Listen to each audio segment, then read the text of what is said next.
Okay. Good evening, everybody. My name is Alan Gonzalez. I'm a transportation planner with Arlington County DES, here for the June Bicycle Advisory Committee meeting. Today's date is June 1st. The time is 7:02 p.m. And I will pass it off to Cynthia Palmer, who's the chair. Hey everyone, Cynthia Palmer. Welcome to the BAC. And normally we start by introducing ourselves, saying our names, and then answering an introductory question. So the question tonight is, how does air pollution affect your decision whether to travel by bike or walk? And your experience of that form of transportation that you choose. Um, the reason that I'm asking, it's not just random. I work in air pollution. I normally work on hazardous air pollution from the fossil fuel industry, but um, I also work on mobile sources, and we have a hearing on Wednesday. A lot of us are testifying against the rollbacks to the air pollution rules for vehicles. So that's why I'm asking. I'm very aware of air pollution myself, even though, like all of you, I ride behind the cars and SUVs and suck it right in. So I won't go further myself. I'd love to hear how you all think about air pollution as you're out there. And so let's go through the list and see who's here. And I'll start with Andrew Martin. Hey, sure. Andrew Martin, Arlington Heights, and I don't know that air pollution necessarily determines whether I'm like biking or walking or driving. Though, like if I could snap my fingers and instantly have every vehicle that is on the road be an EV, I would certainly appreciate it because I definitely kind of hold my breath whenever I'm, biking near a large truck that's belching diesel exhaust, right when it's climbing a hill or getting started from a light.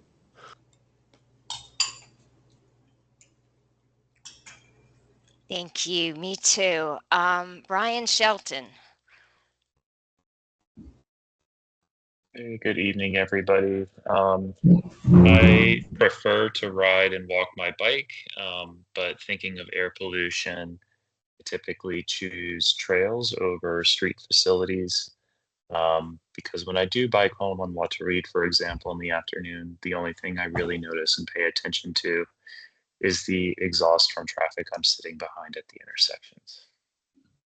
Yeah, it is a problem. Dana. Um, when I was commuting, I was lucky. I was either on the mall or on the Mount Vernon Trail. So it was not normally I didn't really consider it too big a problem. I didn't give it much thought, because of my route. Yeah, that makes sense. David Ansell. Yeah, I think about it, and I can't say that it changes my biking patterns. I bike all over Arlington. Don't like it when I'm behind a bus or a lot of traffic, but I just kind of grin and bear it. Yeah. All right. Elliot. I think the pollution doesn't really change when I bike, but when I'm walking around, I certainly try to avoid main roads just because they honestly smell pretty bad. So I think that's where it impacts me the most. Interesting. Okay. And Elwin. Yeah, pretty similar for me. I try to avoid major roads like arterials, especially roads that have a lot of like freight traffic and trucks, that expend the most pollutants in the air. This does remind me of the time we had that those crazy wildfires in Canada like two summers ago, I believe, where it was just so noxious outside that I ended up just staying home for most of the week. Mm-hmm. Yeah, I tend to just stick to local streets and trails, of course. Yeah. Jillian. Hey, Jillian Burgess. I think this is a great question. As fodder for your testimony, we had to cancel the BC Boost, the bike bus to Escuela Key, 2 years ago, and when there was pollution from the Canadian wildfires that had gotten here. But I will say that normally around here, those days where the pollution's high, I mostly ride e-bikes, so I'm not working as hard, and I generate a little wind, and so it's kind of better. It's one of those times that an e-bike really shines. So I don't really change very much aside from when we have to cancel school activities. That makes sense. Very interesting. Thank you. And I will add this to my testimony. Eric Goodman.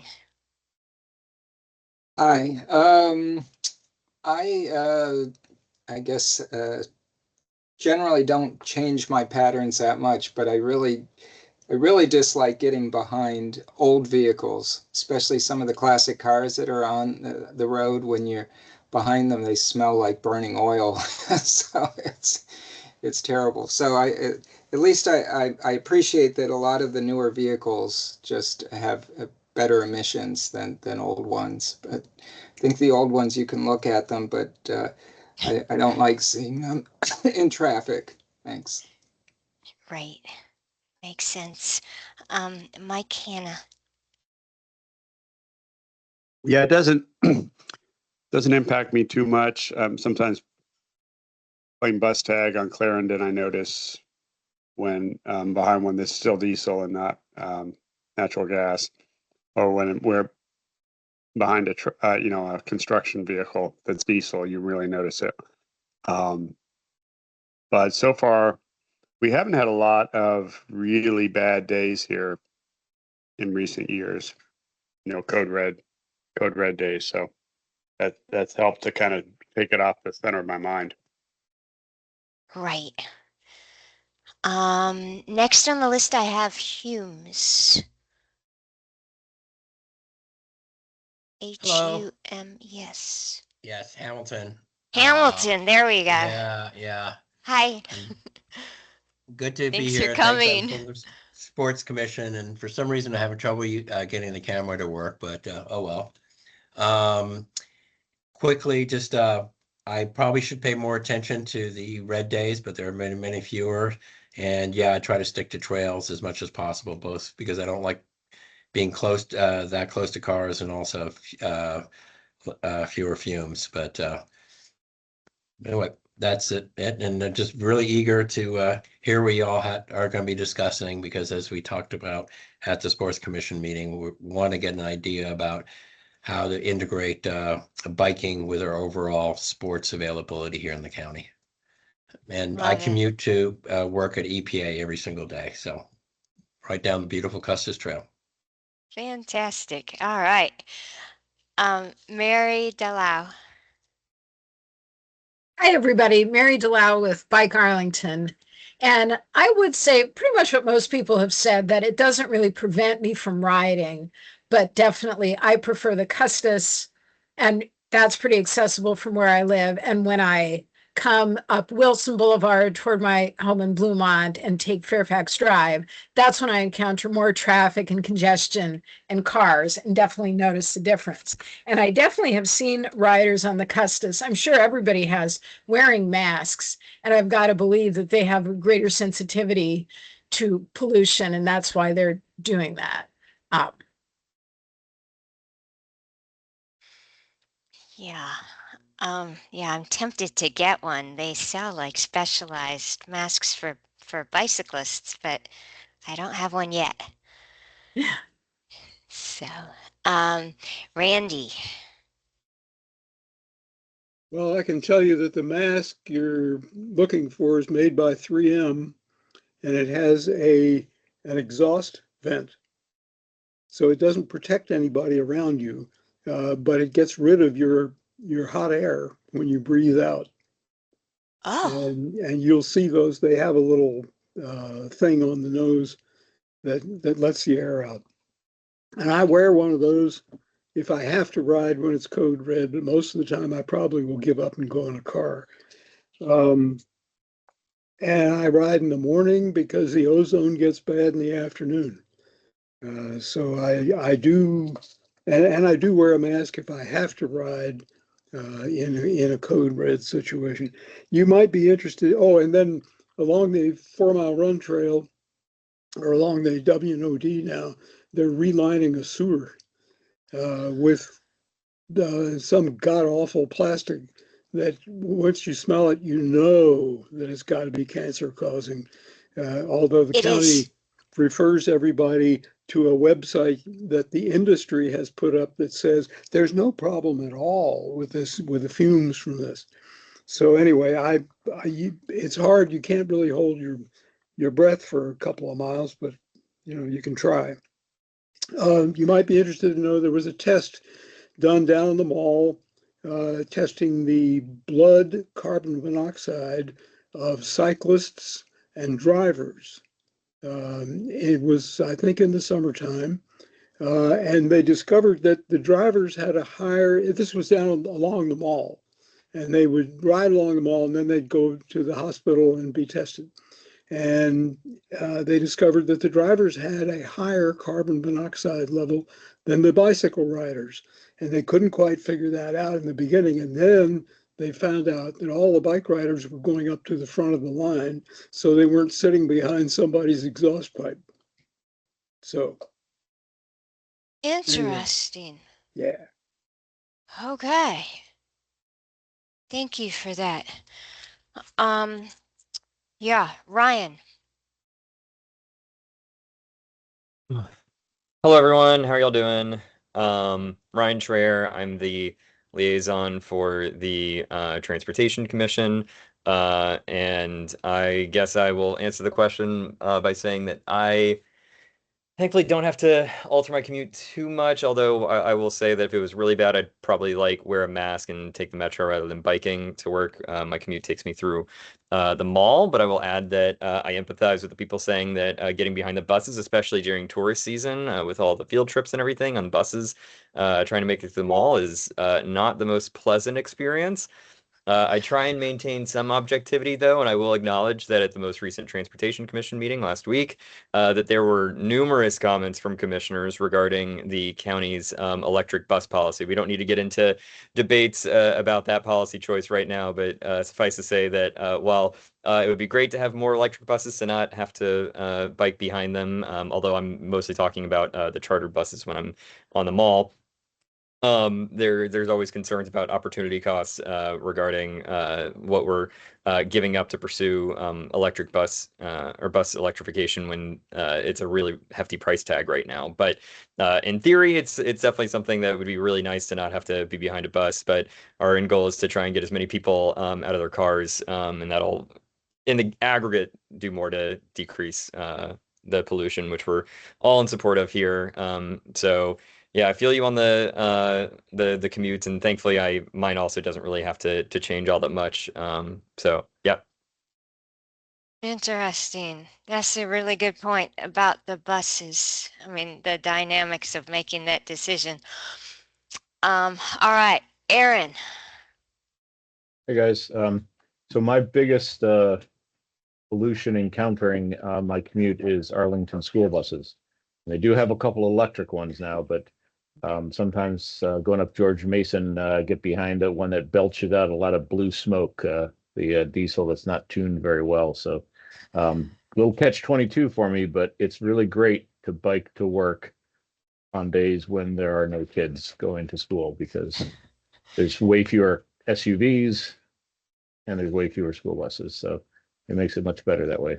It's a noticeable difference in pollution as well as crowds. But I don't change my habits. I go when I have to go. Right. I've always wondered why Arlington parents allow the schools to run carcinogenic belching diesel buses.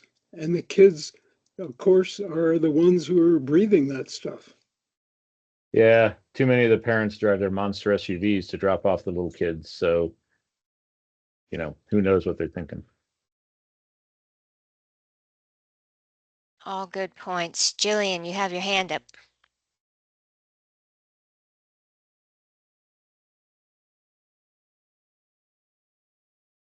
Jillian? Sorry. Yeah, sorry about that. I neglected to say the other piece of it, which is part of your question assumes that this is a choice for people. And for our family, we have one car where we have a lot of choices, but even that is a limited choice. We've got to get to work, and our kids, we don't have any kids who can drive.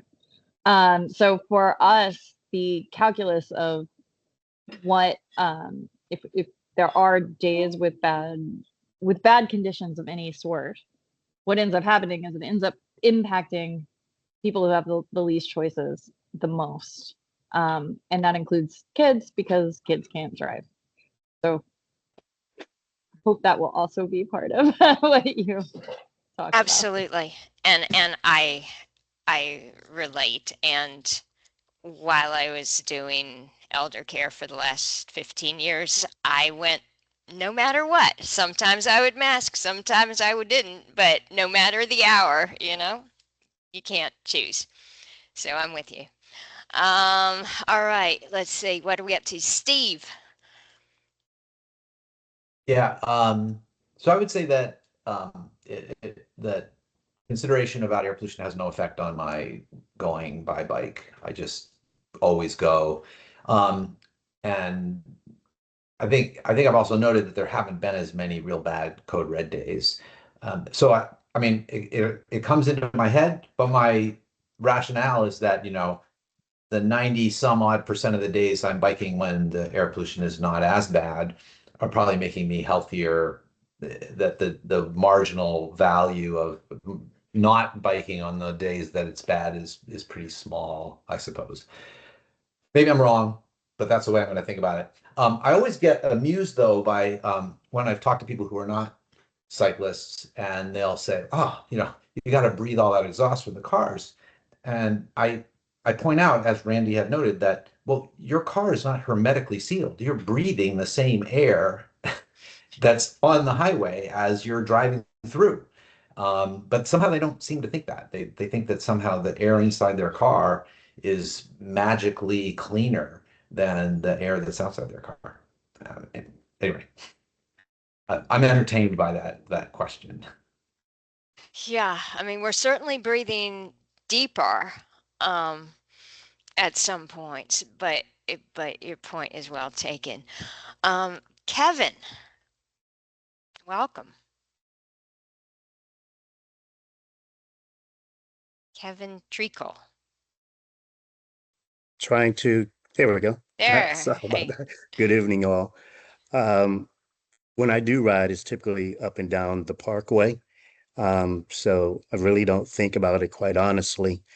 And because that's the only time I typically ride, it doesn't really impact my decision on my transportation options. And also, starting over again, I'm the transportation demand management for a specialist for APS. So hello and thank you for the invite today. Thank you so much for coming. And I think everybody has introduced themselves. And you are first up on our agenda, I believe. So it is a real pleasure to have Kevin Treacle here from Arlington Public Schools to talk about vehicle safety and other issues involving APS. Thank you. Okay, sure. Thank you again. When this topic came up, the only folks that I could think about having this discussion and inquiring about the safety aspect of county vehicles was the Equipment Bureau. So I went over and spoke with a couple supervisors and a couple technicians in the Equipment Bureau, and what they shared with me as far as safety from the vehicles, which would affect biking, cyclists, if you will. All of the electric vehicles that the county has ordered or will be ordering, all of the electric vehicles will come with all the bells and whistles of safety. So they'll have all of the safety and sensors around the vehicles that pick up, obviously, vehicles, cyclists, and most times other objects that are in the pathway of the vehicle. Now, some of the other orders that have been made have gone through the different needs of a department. So some departments may order different safety features, if you will, and others will not. When other departments make certain orders for safety, they typically then moved out to a specific third party for that specific safety option that they will like. So number one, it depends on the department, what safety options that will go on a new vehicle. And number two, obviously I think the county is trying to, as much as I guess budget will allow, go to the electric vehicles. But all of those electric vehicles come with, like I said earlier, all of the bells and whistles for safety. And that's what I received from the supervisor and the Equipment Bureau and a couple of the technicians.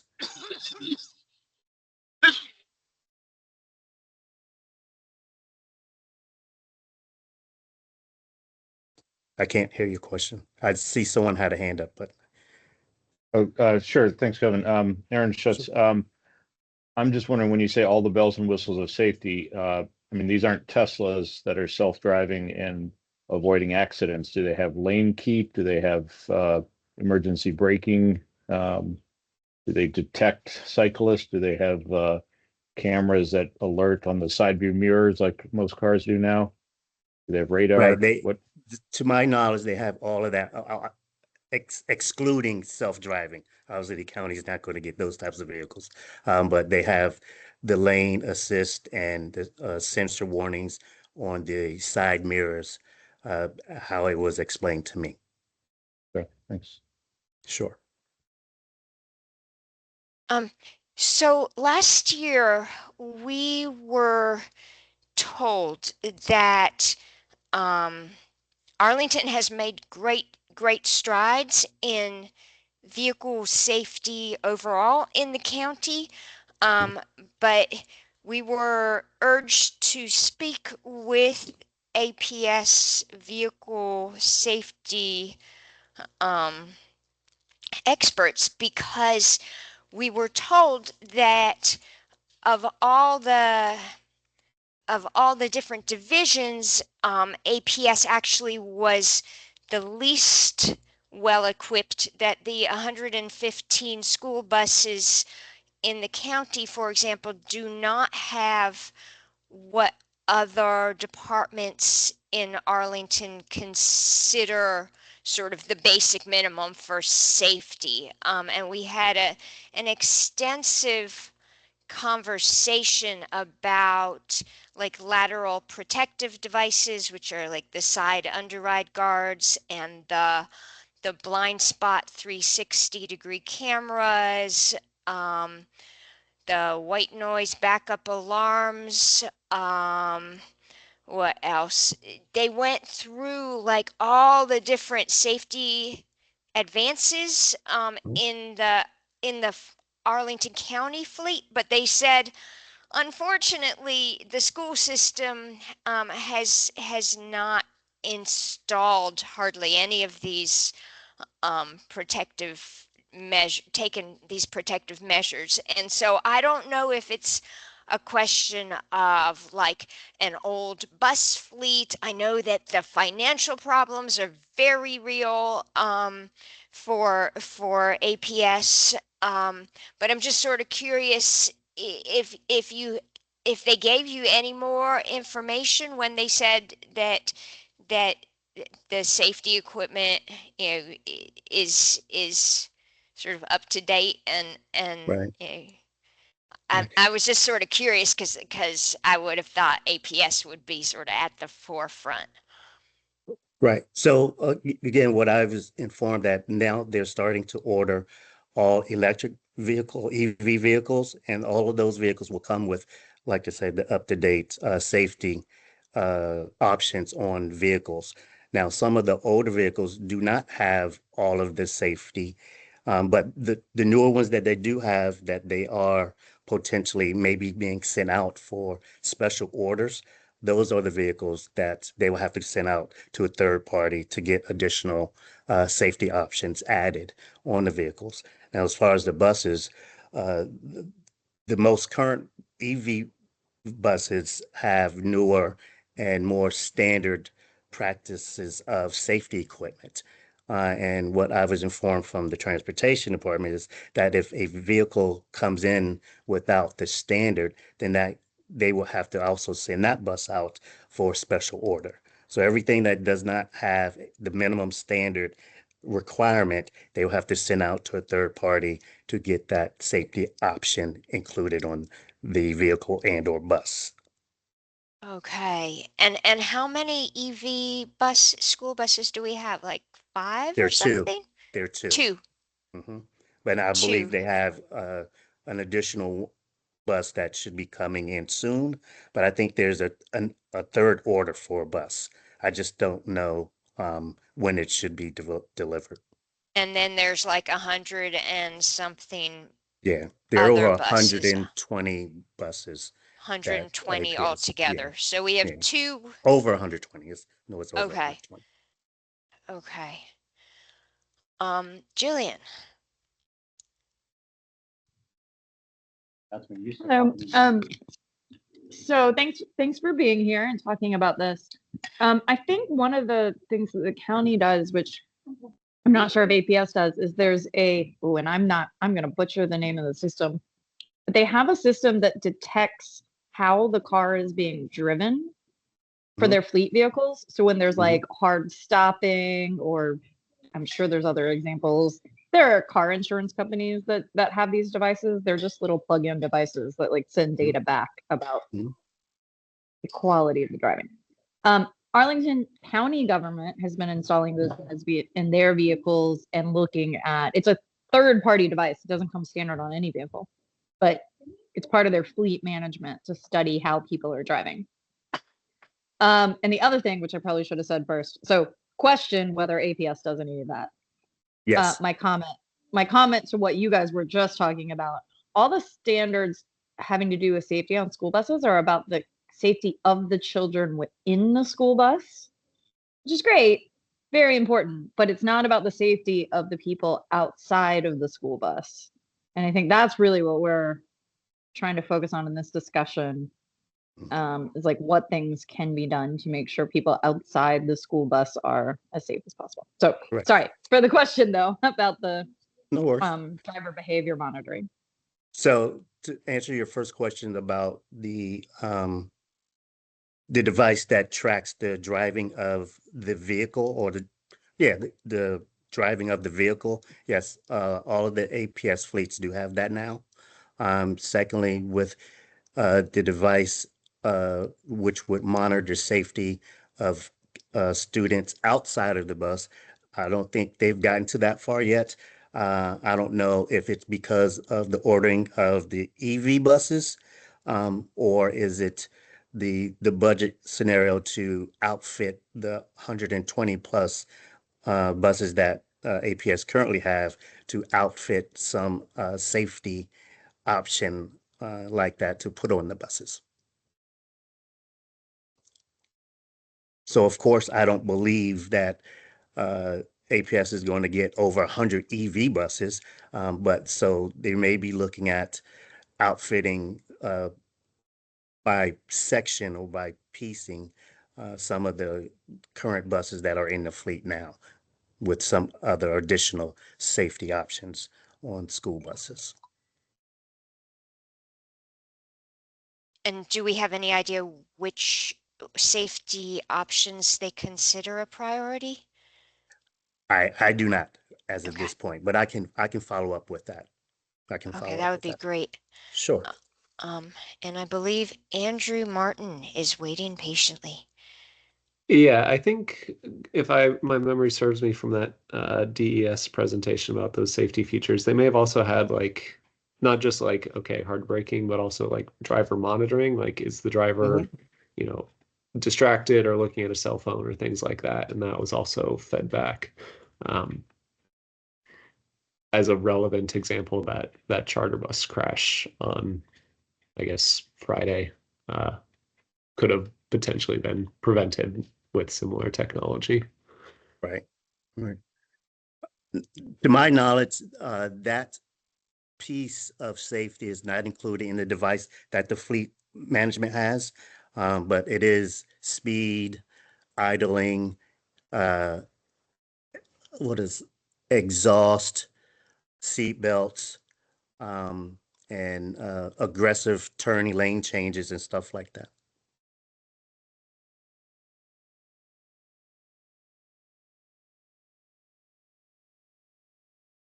Another question, Julian?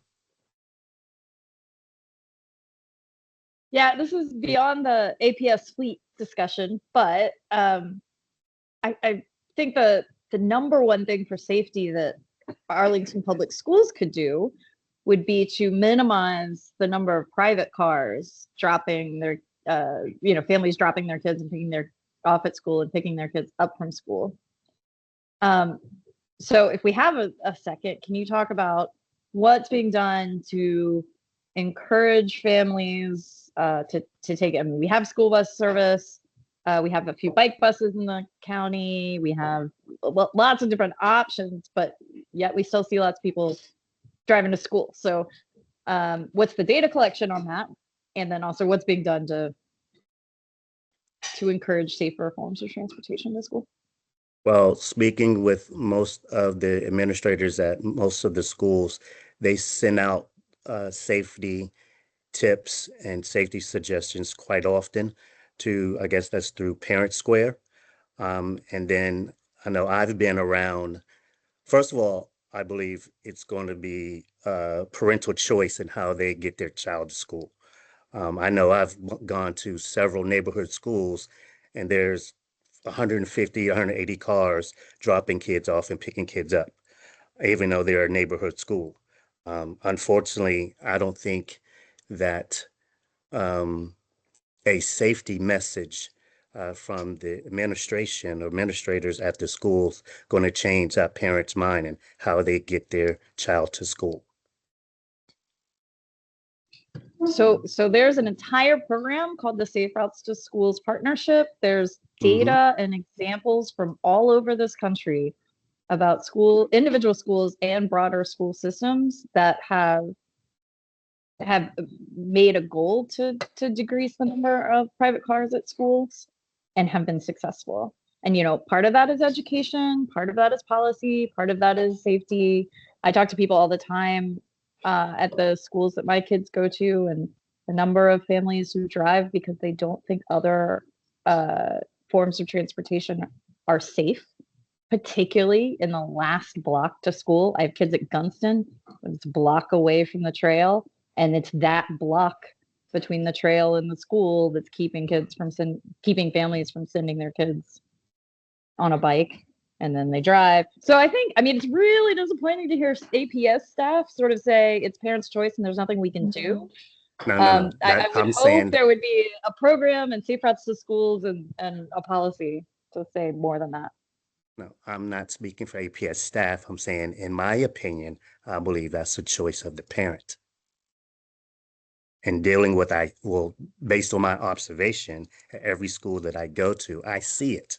And I also speak with the principals and assistant principals about education and the safety and putting it out to their parents. And they do it quite often. And the parents disregard it just as much as they disregard a lot of other things when that information is provided to them. And I think that goes back to the choice of the parent, how they are or have decided to get their child to and from school. Do you have any response to the fact that a lot of parents are saying it's unsafe? Like the last block, the last like a Escuela Key, it's just getting literally from the street through the parking lot to get to the school. There's no walkway or bikeway to the school. Lots of people saying that's not even the choice I want to make, but I don't feel safe with any other way. Okay. I can go back and solicit that information from APS administrators. I haven't received that personally, so I can inquire those issues with the principals and assistant principals at the schools. And Who's there's already responsible? I'm sorry. Oh, I'm sorry. I didn't mean to interrupt you. I was just wondering who's responsible for the Safe Routes to Schools program within APS. Well, I deal with that a lot. And also, there's already conversation about the issue at Escuela Key with the parking lot, but there are other things that are in consideration with that. So I've already had conversations with Francis Lee. Oh, I know. I've been emailing for 9 months about it. It's been We've had difficult to get conversations. responses. But Yeah, I think it's disappointing that the Safe Routes to Schools coordinator would not be looking into best practices, looking into the research, looking into the Safe Routes to Schools partnership of all the things that can be done to help support families in finding healthier and more sustainable and better ways to get their kids to schools. So it's all out there. Okay. I saw there was another question. Yeah. Hey, Kevin. Andrew. Sorry, Aaron Schutz first Aaron? here. Yes. Yeah, Kevin, I'm also an APS employee. Yes. I work at Yorktown High School, and no, there is nothing being discussed with kids. There's nothing going out on Parent Square. The principals and assistant principals are not trying to encourage people to do anything other than drive. We set up a system that clogs the parking lot every day for half an hour before school starts and 15 minutes after it starts and 20 minutes before it ends and 20 minutes after it ends. It's just a revolving door of cars up at Yorktown, and there is nobody talking about anything there. Okay. You're doing the TDM thing, and you guys give me $20 a month or something to bike. So there is a mechanism that you at least understand you can change behavior. Now, that's not enough to really do it for most people, but there's a mechanism, you can make changes and affect people's behavior and the choices they make. And, maybe for parents dropping off kids, you don't let them come into the staff parking lot to drop off their kids. You only let them drop kids off 3 blocks away. You close the streets to cars completely. These are things that work, maybe not in every school, in every block, but there are mechanisms, there are incentives, there are ways to do better. And your very pessimistic viewpoint makes it seem like you're the wrong person for the job. If we're trying to change behavior and make this safer for everybody, including me, because I have a hard time getting to school because I got to pass by Washington Liberty High School. And if I'm going, really late and they're coming in, parents all over the place, kids driving like lunatics, it's real dangerous. We have a parking garage for kids there, so they feel empowered to drive. And we have a nice pass-through parking drop-off area because we encourage dropping off all the time. We need to do better. Arlington needs to do better. Thanks. Okay. Thank you for that, Aaron.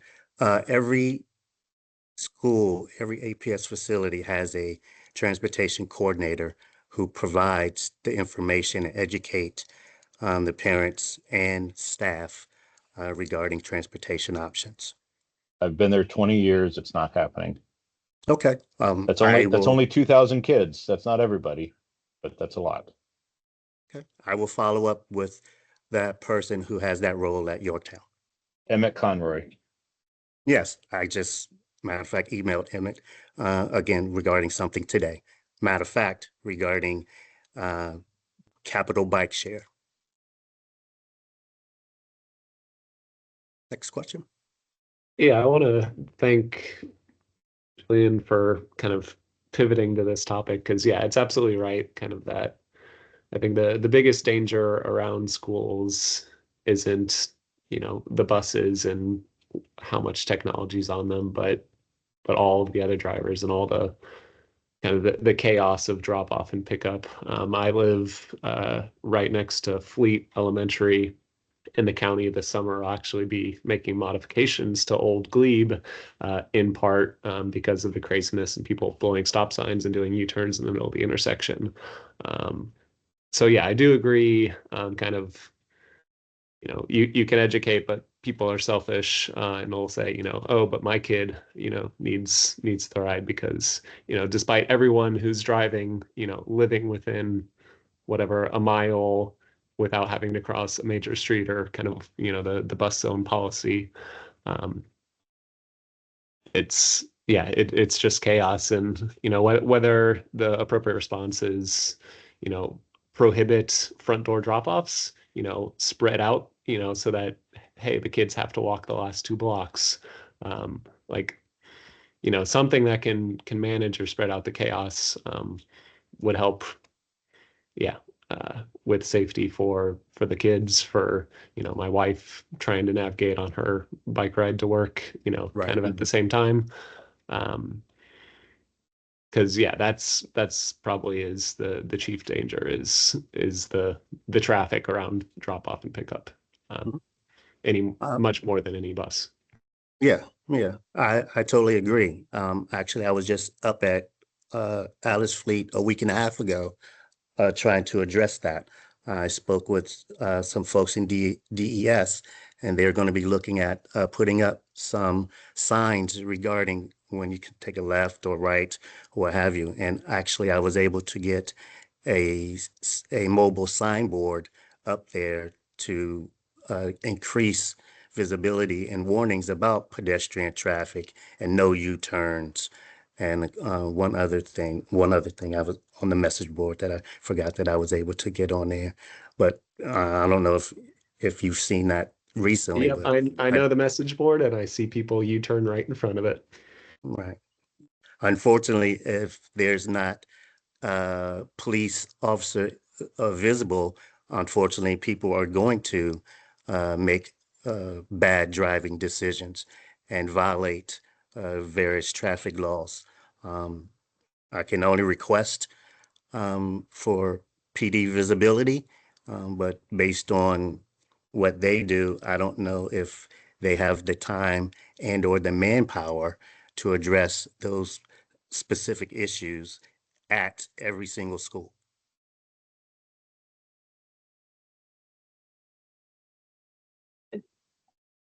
Steve, you're up. Oh, Julian? Yeah. Steve? Yeah, so I'm just going to echo a few of the things that I've heard already, but also ask the question, if you don't measure something, you really can't manage it. So do we measure the number of cars that are coming to every particular school and when they come? And then is there a goal set for reducing that? If it's like 450 cars, is there a goal to get it to 400, 350, 300?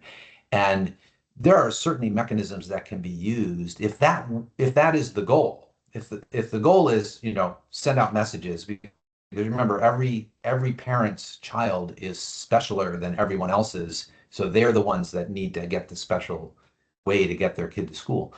But we have plate recognition already for parking. You could just charge every car that pulls in, and they get charged $1 on Monday, $2 on Tuesday, $3 on Wednesday, and the charges just keep going up. And and those who see that it's not worth their while, they either cost more in time or in money, is going to make people think harder. If all it's going to cost them is a message on a message board that they can ignore, I don't think that's going to change behavior. So I think there's a need to think, do we have a goal for actually reducing the number of people who are driving their kids to school? And then what are the strategies we can employ to actually meet that goal? But without a goal, nothing's going to happen. And or someone's responsibility. Like if no one's responsible for making a change, no one's annual review is based on the results of reducing cars driving, then nothing will change. Very good point, Steve. I have jotted it down and I'll look into it. I think it's my turn now. So are you familiar with the county's Vision Zero program? I am. Because there's lots of great language that the county's program uses, and a lot of great other things from other Vision Zero programs that talk about the 5 E's of transportation safety. And you just mentioned before, you were saying nothing happens without the police, which is enforcement, which is certainly one of the E's. But there's 4 other E's, and there's lots of research and data and lots of information out there about what works. Education is a piece of it. And we have a captive audience in APS. Like literally the children are sitting in school, and right now would be the perfect time. It's after SOLs. A lot of teachers are just would welcome people to come in and give lessons. I give lessons about taking transit in schools after SOLs because there's not that much to learn. Education is a piece of it. Enforcement is a piece of it. Engineering is a piece of it. You have a problem with U-turns, you put up bollards, you make it so that it's not possible to put a U-turn, just like VDOT just did on Route 50, very close to Fleet. Equity and evaluation are the other 2 E's, and we've talked about evaluation, and APS has a strong equity program. So I would hope that all of these things are part of the program. And there's transportation demand management that does the whole concept of transportation demand management is so contrary to what you started out by saying, that like families just make choices and there's no way to influence that there's an entire body of research about exactly how you influence people's decisions on transportation, and it's called transportation demand management. It's great. At one point, APS had committed to doing transportation demand management plans for every school. There's a website that has some plans for some schools, but those are just the stuff that you need for a permit, and they really only discuss car parking. Do you know what's happening with the plan to develop TDM plans for the rest of the schools? Yes, there's certain schools that have use permits and certain schools that do not. So the modification on those schools that do not have a use permit is going back to the old TDM policy. And that's something that's up for discussion. And yes, I do know Vision Zero. I work with Christine Baker quite often, and we work on all of those safety things. So wait, are you developing plans for other schools or not? No, TDM plans currently I am not. Currently I am not, but it's being looked at, it's being reviewed. Who is responsible for that then? That will come under the facilities and operations. Thank you.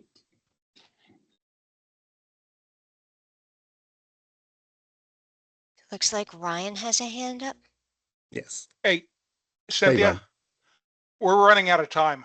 I'll keep my comments brief. I don't have much to say, and it doesn't necessarily even warrant a response. I'm speaking as the Transportation Commission liaison. I want to acknowledge that I'm pretty new here and still getting the hang of everything. But I want to echo things that have been said by the Transportation Commission in presentations recently, particularly as it pertains to Vision Zero. And I'm glad that it was brought up because that's what I was thinking about as we were listening here. I'm glad that we were discussing metrics and how we can actually meet that. I'm going to be a little bit blunt here. The non-answer that we got at the start of this saying that there isn't much that we can do to manipulate behavior, that stands in the face of, decades of research and the entire basis of policy design. I think I would encourage you to come up with a more robust response for future conversations about what the county has planned to address this kind of thing. For instance, the comments that we made at the Vision Zero presentation that we received recently for the commission was, if we're trying to get to Vision Zero by 2030, that is incredibly ambitious based off the data that we have currently for what we are measuring. I'm not saying we necessarily need to have a response right now. It's totally understandable if you got caught off guard and weren't necessarily expecting a certain line of questioning. That's fine. But I want to highly encourage a little bit more deliberative action and vision coming out of future conversations. That's all. So hopefully I kept that brief enough. I do appreciate your time and you taking the time to speak with all of us and the people in the back. So thank you for being here, and look forward to having future conversations on this topic. Thank you. Dana, did you have a question for Kevin? No, or... no, I'm just trying to get back on schedule. Yeah, no, I realize that. We're I have one more question, which is just, you mentioned the transportation coordinators. Mm-hmm. Is that an organized group? Like, do they have quarterly meetings? And if so, maybe we can meet with them. It's not an organized group. There are typically two staff members in each school that takes on the responsibilities of a transportation coordinator. And typically I'll reach out either quarterly with them to see if they need anything or have any questions. Definitely we have a beginning of the year conversation as to what new things have come about or new issues that we would like to try. And for those people who are new to the position, get them up to speed as to what they currently are expected, their expectations of the position. But normally I check in with them quarterly. Just over like email or something? Yes. Okay. And usually twice a year, we have a Teams meeting for everyone. Usually that's at the beginning and during the spring. Beginning of the fall, beginning of the semester, and typically around the springtime. Okay. All right. So maybe there would be an opportunity to somehow coordinate with them Absolutely. in the future. Okay. Yeah. Very good. Thank you so much. No problem. I guess we better, Jillian, is this a must question? Because we're already behind. No, thank you. So many questions. Thank you. All right, so we'll move on. Thank you so much. Sure. And next up, we have Brian Shelton to talk about the MTP performance metrics. Hey, good evening, y'all. I'm going to get my presentation set up.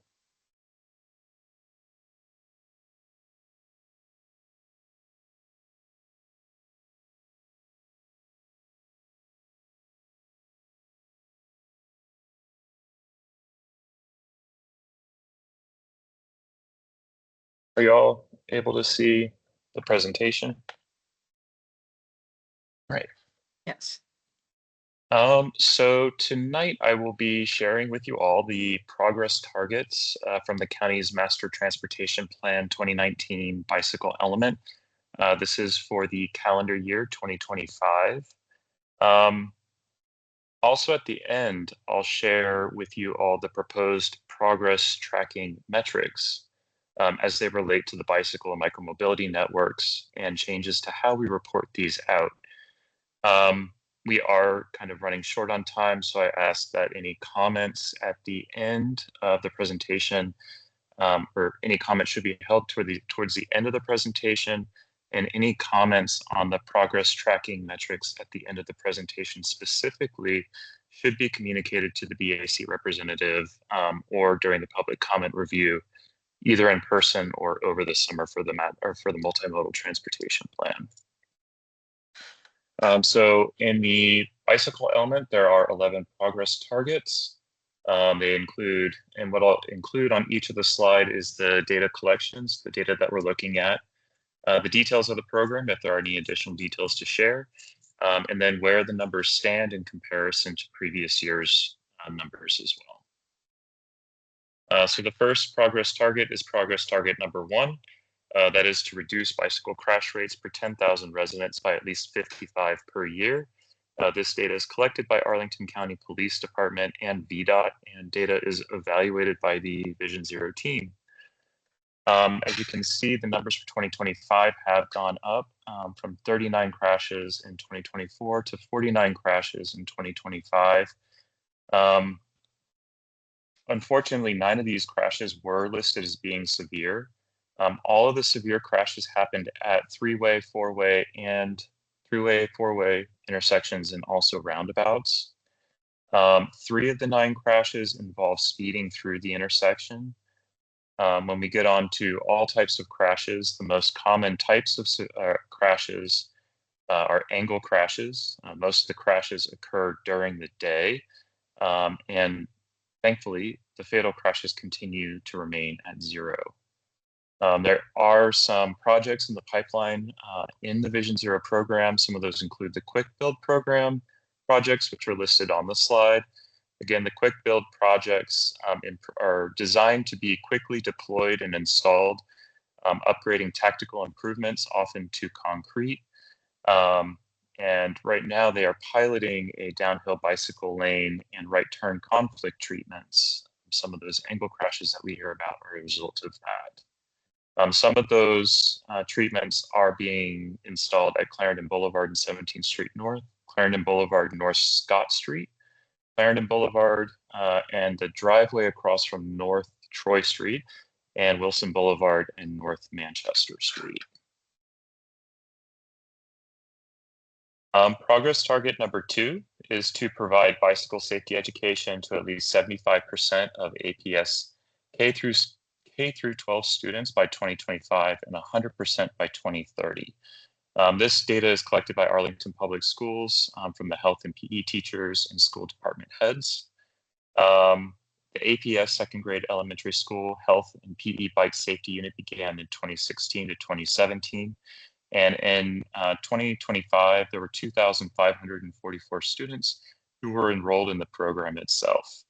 You can see here that the number for 2025 has gone down from 13% in 2024 to 2.5% in 2025. In talking with Kevin, I think what we understood is that this data is collected on a yearly basis and it's not accumulated over time. Perhaps Kevin can elucidate on this later on in the presentation. Let's see, what else do I have? Some of the challenges that Kevin noted was that there's a limited inventory of stored bicycles used for the program, and also that the staff to student ratios in some of the schools make the instruction difficult to deliver for students. Progress target number 3 is to increase the number of adult participants in bicycle education and encouragement programs such as Bike to Work Day by at least 5% a year. In 2025, we had an increase of 23% over the previous year. And this continues to be a rise since post-pandemic. However, we're not quite at the pre-pandemic numbers. Bike to Work Day is still one of the largest events held. It's anticipated that we had 1,812 participants. However, our community outreach events also attract great numbers of participants. The county fair being the largest by far. Also, Lighten Up Arlington tends to be very popular, and some of the smaller events like Langston Boulevard Alliance, Earth Day, Every Day. Progress target number 4 is to complete 75% of the planned low-stress bicycle network by year 2025 and 90% by year 30. This data is collected by the Transportation Planning, the GIS department, and we also get support from TE&O staff as well as Department of Parks and Recreation. In 2025, we're at 63% of the low traffic stress bicycle network built. Some of the completed projects include Army Navy Drive, Wilson Boulevard, Crystal Drive. What I'm showing here is South Clark and South Bell Street, North Sycamore Street, and North Courthouse Road. And we have a great number of projects upcoming. Those include South Walter Reed Drive, the Complete Streets Project, Columbia Pike Bicycle Boulevards, 15th Street South, and additional projects along South Clark and Bell Street, specifically the realignment in front of the transit stops. Let's see, I think that's it. Just some notes on this progress target.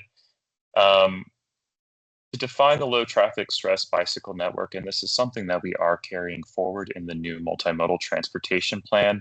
It includes trails as well as buffered and protected bicycle lanes. This excludes any street segments with sharrows unless it will be a future bicycle boulevard. This excludes standard bicycle lanes. Within the county, none of the existing standard bicycle lanes meet the all ages and abilities design criteria. And again, this includes trails, which sometimes might not meet AASHTO guidelines for a shared path. And so just wanted to leave that note there. Progress target number 5 is to provide a low traffic stress bicycling route within a quarter mile of at least 80% of all householders by year 2025 and 95% by 2030. Information collected for this progress target was used to calculate the percentage of households which are within a quarter mile of a bicycle facility. The GIS department works with county demographers to make sure household data is updated, and then runs an analysis using a buffer zone to find the percentage of households within a quarter mile of a low stress facility. Right now we're at 83%. I do want to note that in the list of recently completed projects on the previous slide, most of those projects do not provide additional network coverage. What we're seeing in an increase in network coverage is due to additional density being built along the existing completed projects. So new housing projects, for example, being built along some of our corridors with existing bicycle facilities. So just that was a curious thing that I saw in the data this year. I'll leave it at that. Progress target number 6 is to achieve an 8% bicycle commute mode share by year 2025 and achieve 12% bicycle mode share by 2030. This data is collected via the Census Bureau's American Community Survey. And Bike Arlington, again, they are great partners in collecting the data for this. The ACS is collected annually, so I'll note that this year what we do have is the 2024 number. We do not yet have the 2025 number. That data will be released sometime September or October. Just some of the challenges, I guess, with this number as we look to creating new progress tracking metrics in the multimodal transportation plan is that often we don't think that this data really reflects the numbers that we're seeing on the ground, especially with our bike counters and other data sources. So we are going to be including and looking for other sources for this data as we move forward with the draft multimodal transportation plan. Some of those possible sources include the State of the Commute Report, big data aggregators like Streetlight Data, for example, which does have some of this information. Progress target number 7 is to achieve at least 10% of K through 12 students bicycling to school by year 2025 and achieve 15% by year 2030. This data is collected by Arlington Public Schools and is based on an annual student travel tally counts. And the travel tally counts were not conducted this year. APS is looking for alternatives to tally counts as these can be disruptive to classes and presents time and schedule challenges to teachers taking the counts. Progress target number 8. This is to increase the number of bicyclists counted on specified trail and street facilities by an average of at least 2% each year. David Patton oversees the counter program. What David has calculated for us is a 5-year rolling average using one of our most reliable trail counters located on the Custis Trail. And the rolling average is used to help smooth over some of the weather effects. For example, the snowstorms that we had this year, which inhibited bicycling for quite a while. The counter program has undergone several improvements in the past 5 years, again, upgrading all the devices from 3G to 4G. And there is a new data dashboard, which is available to the public through the Bike Arlington webpage. I do want to note that the number did go down a little bit, but percentage-wise, it's generally flat. Progress target number 9 is to reconstruct or repave at least 4% of all the multi-use trail miles each year. Data is collected by the Department of Parks and Recreation and Transportation Planning and confirmed by our GIS team. Extensive repaving completed and scheduled to continue in the fall for the Custis Trail. And then also another update is that the 4-mile run trail repaving and widening is anticipated. We're going to say 2027 for right now. We did achieve the 4% target for this year. Again, a lot of that was from, no, this wasn't from Custis Trail, but this was from other trail paving improvements. Progress target 10 is to provide covered bicycle parking spaces at 100% of transit stations and schools by year 2030. Data is collected by APS, Arlington Public Schools, and Transportation Planning. Currently, there are 11 metro stations in the county, 8 of which have covered bicycle racks. One of those is out at the moment. That's at Crystal City. It's being used as storage for the construction of the new metro station. There are 39 Arlington Public School facilities. 8 of those facilities have covered bicycle racks. As Kevin mentioned in his presentation, there are TDM strategies in place identified as short and long sets. Those long set TDM requirements to schools are for those schools which undergo a renovation or rebuild in order to change or specifically to add to the student capacity of the school. And when, where was I going with that? I guess when there's a new use permit issued for the school, those covered bicycle racks will be constructed.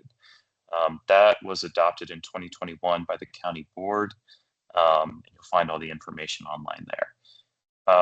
Also, there are 3 transit stations within the county. I do want to note that Shirlington Station has a covered bicycle rack. The other 2 transit stations do not. So that leaves our number at 32% as it was for last year.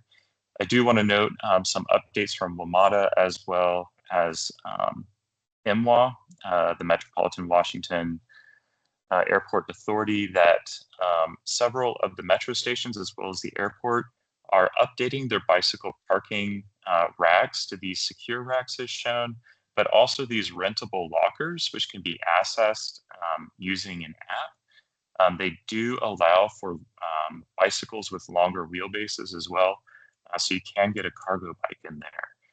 Bike parking is, I don't think it's monthly anymore. I'd have to check with WMATA, but you can rent each day. Progress target number 11 is to expand access and use of bike share with the number of unique users increasing by 5% annually. This data is collected by Track. Capital bike share ridership numbers continue to increase year over year. This year, we saw a 20% increase over 2024. Again, I think the e-bikes are leading the charge in the increase in numbers that we are seeing. For e-bikes alone, there was a 43% year-over-year increase just in e-bike usage. 63% of riders choose an e-bike whenever they can. And then 32% of capital bike share riders use the Cabby for All program. And I think that's that. So there are some trends to report out on, some positive, some not so positive. The rise in bicycling associated with the pandemic recovery seems to be leveling off a bit. Some of the progress targets continue to improve as new bikeway infrastructure is being provided to accommodate all ages and abilities bicycle facilities and safety treatments. TE and O and Vision Zero had much needed enhancements to existing bicycle facilities via the Quick Builds projects. And national guidance for the development of bicycle facilities continues to improve, and we are incorporating into our multimodal transportation plan. Some of the data is hard to collect, and I don't think other data really captures cycling in Arlington like the American Community Survey does or does not. And again, we are looking for alternatives to better capture the numbers that we are seeing. And while we did meet all of our progress targets in 2025, the trend for bicycling safety, new infrastructure, as well as improved infrastructure continues to rise from the baseline data reported out in 2019. And with that, what I'm going to do is move over to our draft progress tracking metrics. These are being developed as we speak to be included in the multimodal transportation plan. Let me go over to the next slide. And so our updated framework asks two questions: what we did and what happened as a result of what we did. So how we measure success. We have progress measures which track what we did. They track implementation of projects and programs, and they focus on outputs within DES and county control. We also have progress indicators. These answer the question, what happened as a result of what we did? They track outcomes and trends across the system and reflect broader impacts, safety, behavior, and access. There are some key principles that we used when we were looking at developing our progress measures and progress indicators. And that was to establish a clear baseline condition, as well as establish data sources that could be used for the next 20 years. Integrate equity analysis using the Community Vulnerability Index mapping tool, and report progress every 5 years to capture meaningful change, as opposed to every year as we do currently. So some of the performance measures, and what I did was select those bike-specific ones that you'll see in the draft transportation plan. And these are, I guess, measures that identify what it is that we're delivering. So those are the improvements made to the modal priority networks. And what we're looking for is the percent of bicycle and micromobility and transit networks completed. We're also going to be looking at similar numbers to the multimodal transport or the master transportation plan bike element. And that is households and jobs that are located within 1/8 of a mile of all ages and abilities bicycle and micromobility facilities, and 1/4 of a mile to transit. Also, we're going to be looking at access to capital bike share and capital bike share stations, again with a distance evaluation of homes and jobs within 1/8 of a mile to those capital bike share stations. We're also going to be looking to maintenance and infrastructure. That is the percent of the pavement and trail condition indexes that are above the established thresholds. We're going to look for sidewalk conditions above an established threshold, and we're going to be looking at key county infrastructure in state of good repair. So these are roads, bridges, and trails. We're also going to be taking satisfaction surveys. These will be included with the countywide survey. And what we're going to be looking to do is improve reported level of satisfaction with transportation. And we also have plan outcomes. So these are the indicators. This is what we are trying to achieve with the multimodal transportation plan. And that is to see if there is an increased share of trips taken by walking, transit, and using bicycles and micromobility. We are going to push harder for our Vision Zero indicators. So that is to eliminate traffic-related deaths and serious injuries by year 2030. In addition to that, we want to maintain that number. We want to maintain zero traffic-related deaths and serious injuries after 2030. We're also looking to reduce crashes by severity and mode, and reduce travel speeds on key corridors. Other indicators are related to system performance and affordability. This is to improve transit reliability and time competitiveness to driving, and reduce the household cost burden for transportation. And just a reminder, the review for progress targets will be open, as well as for the entire draft multimodal transportation plan, will be open and available to the public beginning in the summer.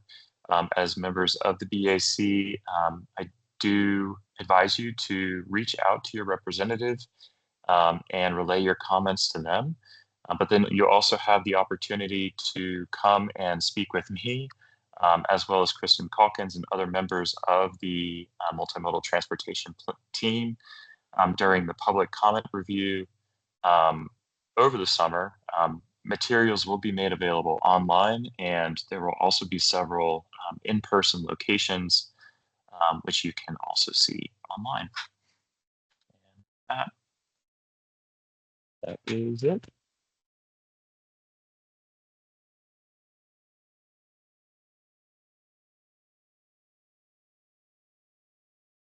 Hey, Jillian.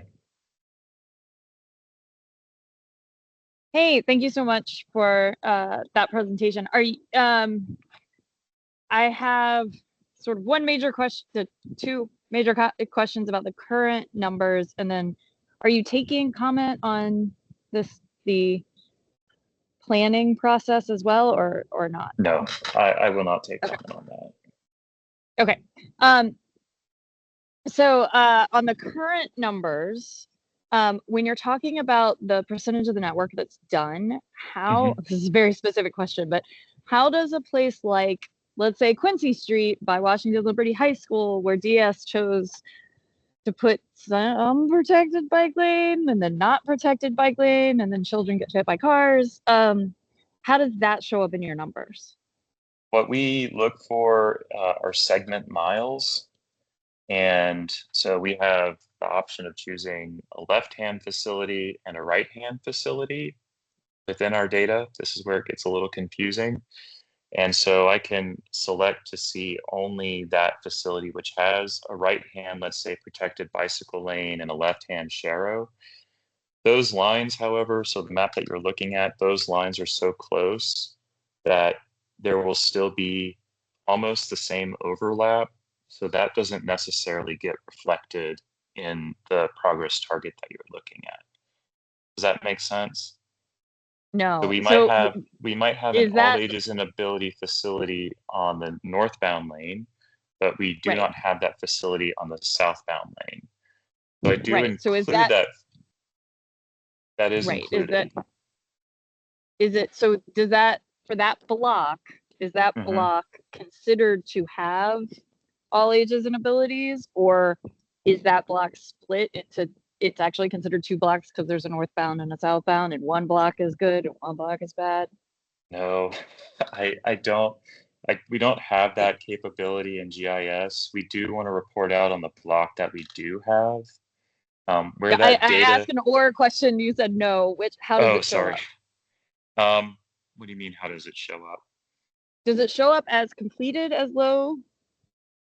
Or yes. Not completed? In this map, it shows up as completed. Okay, so in our backend data, it does not show up as completed. So we're showing what we have, and we'd rather show what we have, I guess, for this progress target, right? I don't have a grade. How do we give the feedback that that's actually not, that's exactly wrong? Like, we exactly care about what we don't have.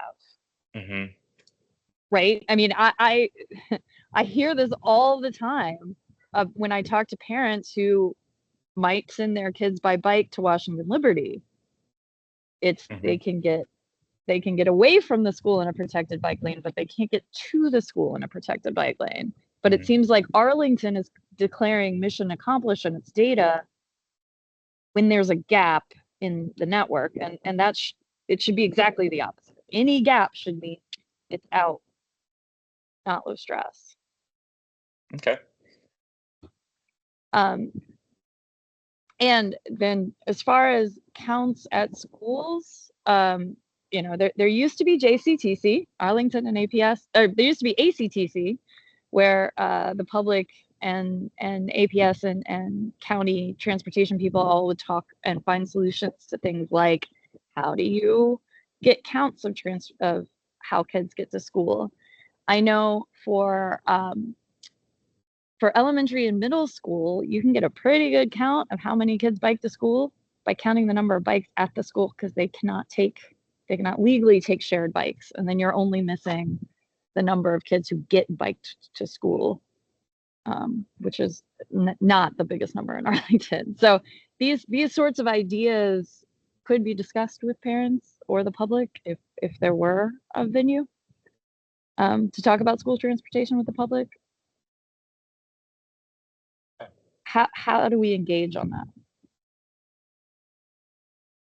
Good question.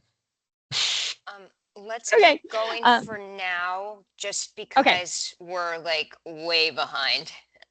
Okay, but so it- Mike, you and then you probably won't be surprised I'll be asking about all the kid transportation data, and because it doesn't sound like you guys have any yet in MTP. Thanks. all right, so let's take these questions really Yeah, fast. this will be quick. This Okay. will be quick. So I assume that any of these targets or any of these measures that aren't specifically making it into the new plan, this is the last year you'll be reporting out on that data. So this That is the end of is these, most of these data sets, this is the end of them, unless we are able to get them into the MTP. Okay, that helps is me correct. think about.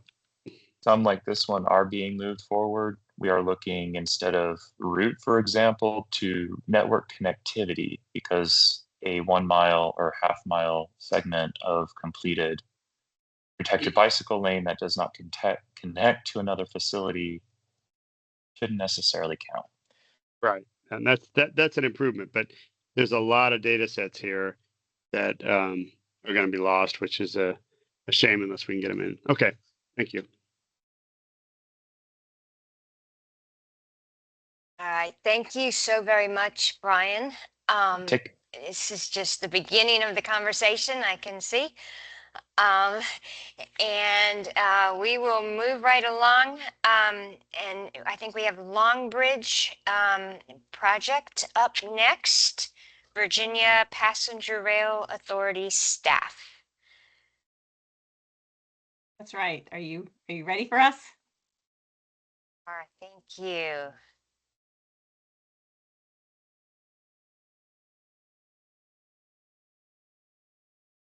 Let me just get our presentation up here.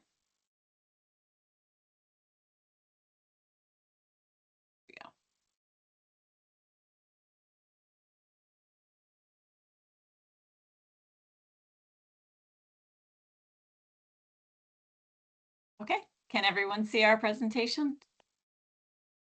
Okay, terrific. Yes. Thank you so much for having us here this evening. I'm Meredith Judy. We'll introduce all of our team in just a moment, but I'm with Virginia Passenger Rail Authority. I'm the Community Affairs Manager, and we're here tonight to talk about the Long Bridge project, describe it to you and tell you about the latest elements, and specifically focus on the bicycle and pedestrian components of the second bridge that we're building across the Potomac River. So let's start by introducing our team. I'll let each of you introduce yourself. Sure. Good evening. Hi, my name is Naomi Klein. I am the Permitting and Stakeholder Senior Manager at VPRA for the Long Bridge project. And I already introduced myself, Meredith Judy, Community Affairs Manager for Northern Virginia and DC with VPRA. Carla? Hello, everybody. My name is Carla Julian. I'm working with the design build team on the construction side, doing community outreach and stakeholder engagement. Good evening. My name is Brian Brees. I'm the project manager for Long Bridge Rail Partners, responsible for the design and construction of the Long Bridge South project over the Potomac. Okay, so today we'll just provide a bit of an overview about who we are, what VPRA is. Naomi will give you an overview of the Long Bridge project itself. We'll provide some brief construction updates, and then talk a bit about the public outreach components, and then open it up for Q&A, because we did receive your questions ahead of time and we are ready to answer them. Naomi. Okay, I'm gonna, oh, sorry, go ahead, Meredith. No, I was just handing it over to you. Okay, I know that we're a little bit behind, so I'm gonna try to blow through this very quickly. If I'm going too fast, please jump in and stop me, but I want to try to hit the highlights here. So who are we? The Virginia Passenger Rail Authority. We are a state authority, much like the Port Authority. We were created in 2020 by the General Assembly. We're not a rail operator. Our job is really just to own the tracks and the land that the tracks are on, and then execute a series of projects to expand rail throughout the state of Virginia by working with those operators. And you can go to the next slide. So this is just to show you that we really are a critical connection between North and South on the East Coast, and also to the Midwest when it comes to rail. We do not, again, we're an authority. We don't report to the governor. We report to a 15-member board. We talked a little bit about what we do, which is expand rail through constructing projects that add tracks. And we did a landmark deal with CSX, which is the freight company that owns most of the tracks throughout the state of Virginia, essentially acquiring the right-of-way next to their existing tracks. And that's what's allowing us to complete this series of projects. Next, please. Okay, so we're here today to talk about the Long Bridge project. I just talked about a series of projects. They exist between Richmond and DC called the Transforming Rail in Virginia program, and unlocking projects unlocking new rail service will be done by completing these projects between now and 2030. And that's what will allow us to run more Amtrak trains, more VRE trains, including nights and weekends on VRE. And also improving capacity and on-time service. So we're here to talk about the Long Bridge project. And while we call it the Long Bridge, it's actually a series of 5 rail bridges and 2 bicycle or pedestrian bridges. So we're just going to go very quickly over where the project limits are. So they start at just south of the Long Bridge Aquatic Center. We're going to cross over the George Washington Memorial Parkway and the Mount Vernon Trail. We're then going to go across the Potomac River through East Potomac Park, over the highway I-395, over Ohio Drive, over the Washington Channel, over Main Avenue in DC, through the Maryland Avenue overbuild, and then just south of L'Enfant Station. One thing to highlight is, so currently, south of Arlington, there are 3 tracks, and then north at L'Enfant, there are 3 tracks that then become 4 tracks at Union Station up through the northeast. But right here at the Potomac River, you have only 2 tracks that have to serve freight rail, VRE, and Amtrak. So what this project is doing is doubling that capacity by building an additional 2 tracks. And at the bridge at the Potomac River will continue to be owned by CSX, the private freight company. And then the 2 new tracks are going to be owned by the state of Virginia, by VPRA, but all 4 tracks will be interoperable. Part of this project, which is mitigation for impacts to parkland, is a new bicycle pedestrian bridge that is going to connect at the trail at the Long Bridge Aquatic Center on the Virginia side to the Mount Vernon Trail on the Virginia side, and then will connect to bike infrastructure or planned bike lanes in East Potomac Park on Ohio Drive. And then just making sure I didn't miss anything, we can go to the next slide, please. So this shows you a rendering from left to right. You can see the highway bridges, I-395, the 14th Street Bridge, and then 395 northbound.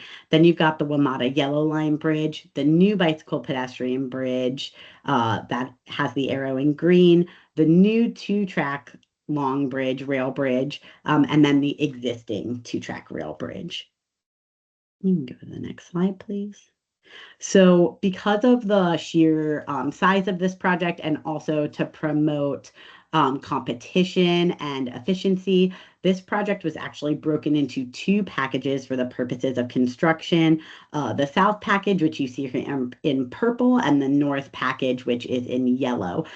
So the south package, which is what we're primarily here to talk about tonight is everything in Virginia, the rail bridge across the Potomac River, and then the new bicycle pedestrian bridge across the Potomac River. And then the North package picks up in East Potomac Park and does everything all the way up to just south of L'Enfant Station.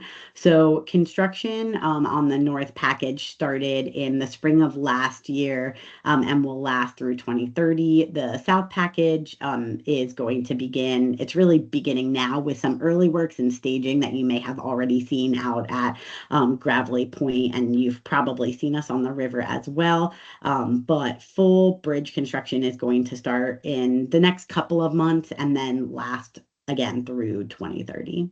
Next package, or next slide, please.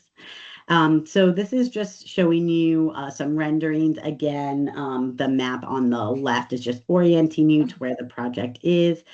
Oh, sorry, Meredith. Did I miss something? No, you're doing great. Oh, sorry, I thought I heard you chime in. So on the north is the existing rail bridge, and then on the south, on the left is the existing rail bridge, and then on the right is the new rail bridge. The aesthetics are evoking a historic railroad and industrial feel, and that has all the aesthetics of this have been approved both by the National Capital Planning Commission and the Commission of Fine Arts. So using weathering through plate girders and stone cladding. And we can go to the next slide, please. This is just to show you we have a lot of infrastructure in a very constrained space. So again, from left to right, you can see the WMATA Yellow Line Bridge, the future bike ped bridge, the new long bridge, the existing long bridge. And then what you can't see with the future bike ped bridge is you also have a ramp that's leading down to the Mount Vernon Trail. So while it looks like we might have space between us and the WMATA Yellow Line Bridge, there's actually a lot of WMATA airspace that makes it difficult to really fit any more infrastructure in a very crowded space. So a lot of bridges in one spot, and we have to have a minimum of essentially 25 feet between every structure for safety and security, so you don't have people throwing things onto the rail tracks. Next slide, please. Okay, so this shows you the Main Avenue Southwest Rail Bridge. This is actually now we're going to the North package here. So interestingly, we have separate structures from the existing structures until we cross over I-395 in East Potomac Park. And then the amount of space that we have to work in becomes so small that we actually cannot build separate structures. So then what we have to do is remove the existing 2 tracks and build new 4-track structures, all while keeping live rail traffic continuing to run. It's very complicated. I could do an entire presentation just on that. But on the top is the existing 2-track bridge over Main Avenue Southwest. On the bottom is going to be the new 4-track bridge over Main Avenue. There is an existing pedestrian bridge over Main Avenue. It is privately owned by the businesses up on the Maryland Avenue overbuild, which include the Salamander Hotel, if anyone's familiar with that previously, the Mandarin Oriental. That pedestrian bridge is right in the way of where the 4 tracks have to go. So for the project, that will have to be removed. It will be reconstructed and is going to include an ADA ramp. So that's one of the benefits that that we're making through the project. So you can go to the next slide, please. So another one of the benefits that we're making through the project, now that we've oriented you to this Main Avenue rail bridge, is that the sidewalk underneath that rail bridge is actually part of the Anacostia River Walk Trail. And there's a really narrow pinch point here that's being caused by the what we call abutment, but really the wall that's holding up the existing rail bridge makes it so that that sidewalk can only be 11.5 feet, which is very narrow for a multi-use trail. So one of the really nice benefits of this project is because we're reconstructing that 2-track bridge into a 4-track bridge, we're going to push that wall or that abutment back so that we can then make that Anacostia River Walk Trail segment. I think it's 24.5 feet wide, which matches the width on the other side. I think it might be even slightly wider. So that's another great benefit that the project's able to do. Next slide, please.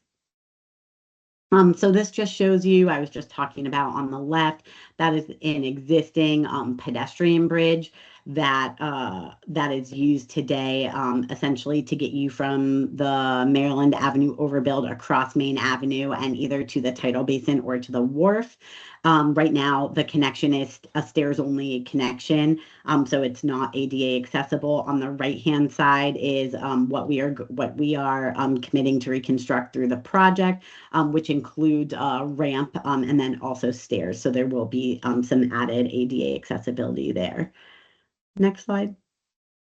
So this just shows you the existing bike pedestrian network between Northern Virginia through East Potomac Park and in DC, and why this this bike ped bridge across the Potomac River is such a critical connection to all of that existing bike infrastructure. Go to the next slide. So the current connection right now is on the I-395 northbound bridge, and it's only 7.5 feet wide. I've used that. I'm a bicyclist myself. I should say I ride an electric cargo tricycle. So it's not. I don't know if bicyclist or tricyclist is correct, but I've used that connection. I personally don't think it's that cyclist friendly. I have ridden it maybe 3 or 4 times. I don't enjoy it personally. So the new bicycle pedestrian bridge that we'll be building will be a completely separate structure. It's going to be 16 feet wide, so more than double the width of the existing connection. At one point in the project, we had shown some switchback ramps on either end. We gotten some really negative, that was at like preliminary engineering. We got some really negative feedback from cyclists as like, this is not friendly to cycling infrastructure. So what you will see now is that we heard that, we took it seriously. All the connections now are like straight in to where you're trying to go. So you're not going to have to navigate this series of switchback ramps. And you can go to the next slide, please. So this shows you the connection when you connect to that Longbridge Park Trail at the Longbridge Aquatic Center, and you can go to the next slide. And this shows you where it drops into the Mount Vernon Trail. There's both a ramp. Again, that ramp is ADA accessible. There's also stairs if people want to take a more direct connection. And on those stairs is also a bike runnel, which was again based on feedback that we received from the cyclist community. And then there is a planned trail widening. This is through totally separate project through the National Park Service that they plan to widen to 11 feet along the Mount Vernon Trail. But you can see we've created this nice plaza that will connect you into that. And you can go to the next slide, please. And this is the connection on the DC side to Ohio Drive, where you can see, again, a straight-in connection that will take you either way within East Potomac Park. So if you want to go to the 15th Street bike lanes, you would just make essentially a left. And if you wanted to go through East Potomac Park, you would make a right. So again, like a straight in connection, that's going to be very easy to navigate. And you can go to the next slide. And now I'm going to turn it over to Brian for construction updates. Again, good evening. I'm Brian Brees, the project manager for Longbridge Rail Partners. I'm going to just touch on a few areas of focus for us right now as we finish up our design. As one of the earlier slides indicated, we'll be getting into construction in earnest this summer, but we are working on some early works now, just trying to set ourselves up for the work ahead. So one of the big areas of focus right now is on access. If you've been out on the Mount Vernon Trail or along the Aquatic Center, I'm sure you've seen the activity. We've been building bulkheads off of the Virginia shoreline and then on the DC shoreline as well. We are building access down along the Aquatic Center from the Boundary Channel loop ramps to access the southern abutment for the bridge. And all that's been ongoing preparation activities for test piles, and we'll talk a little bit about test piles here in a couple of slides. Looking forward a little bit, we still have some access to build. If you've been down a Gravelly Point, we've built a construction access road and laydown areas in between Gravelly Point parking area and the existing bridge that will be expanded. We have another access bulkhead to build at the shoreline in between the Gravelly Point parking lot and the bridges. We have another access to build out into the water on the DC shoreline. So all these access points are going to be used to facilitate getting our equipment and materials on and off the water for the next couple of years as we build the bridges out on the water. Next slide, please. Because all those access and that we have going in from Gravelly Point along the Virginia shoreline, we have a lot of interaction with the existing trail out there. So one of our areas of focus right now is to relocate that trail out along GWMP. So there's to try to mitigate some of that interaction. Obviously, we have large equipment out there, a lot of deliveries, a lot of people, and we want to keep the trail separated from our construction activity. So what we're working on now is a relocation, a temporary relocation of that trail to separate our construction activities from the trail users. You can see in the lower center of this slide, the trails on the right.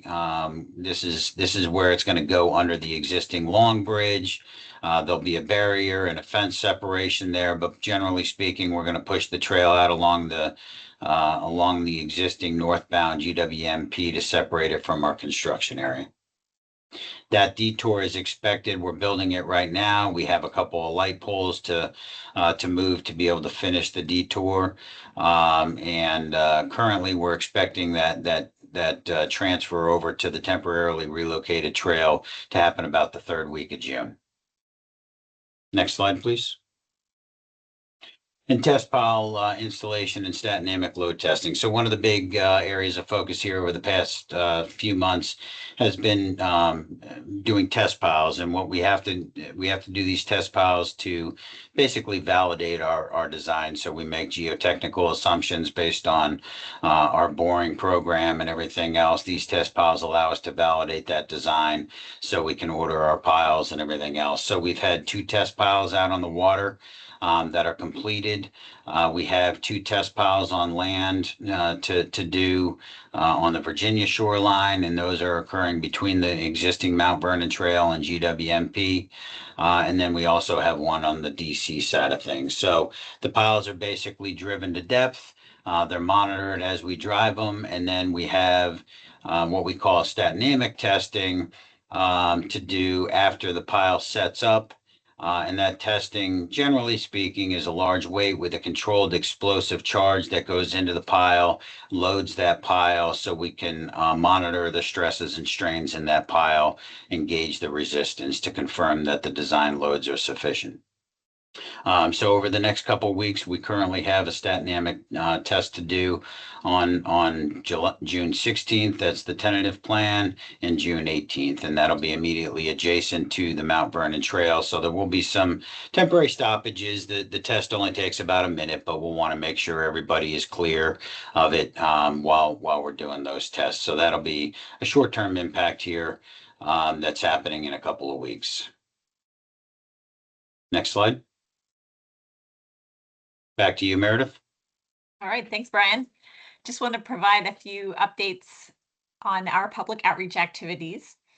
First of all, we recognize that there are a lot of spring and summer events, including 4th of July celebrations and America's 250 celebrations. We've been coordinating carefully with NPS, Southwest Bid, WARF, and other organizations about the local festivities in DC and across into Arlington, and just making sure that we have all of the appropriate guidance and communications in place so that everything can run smoothly. Let's see.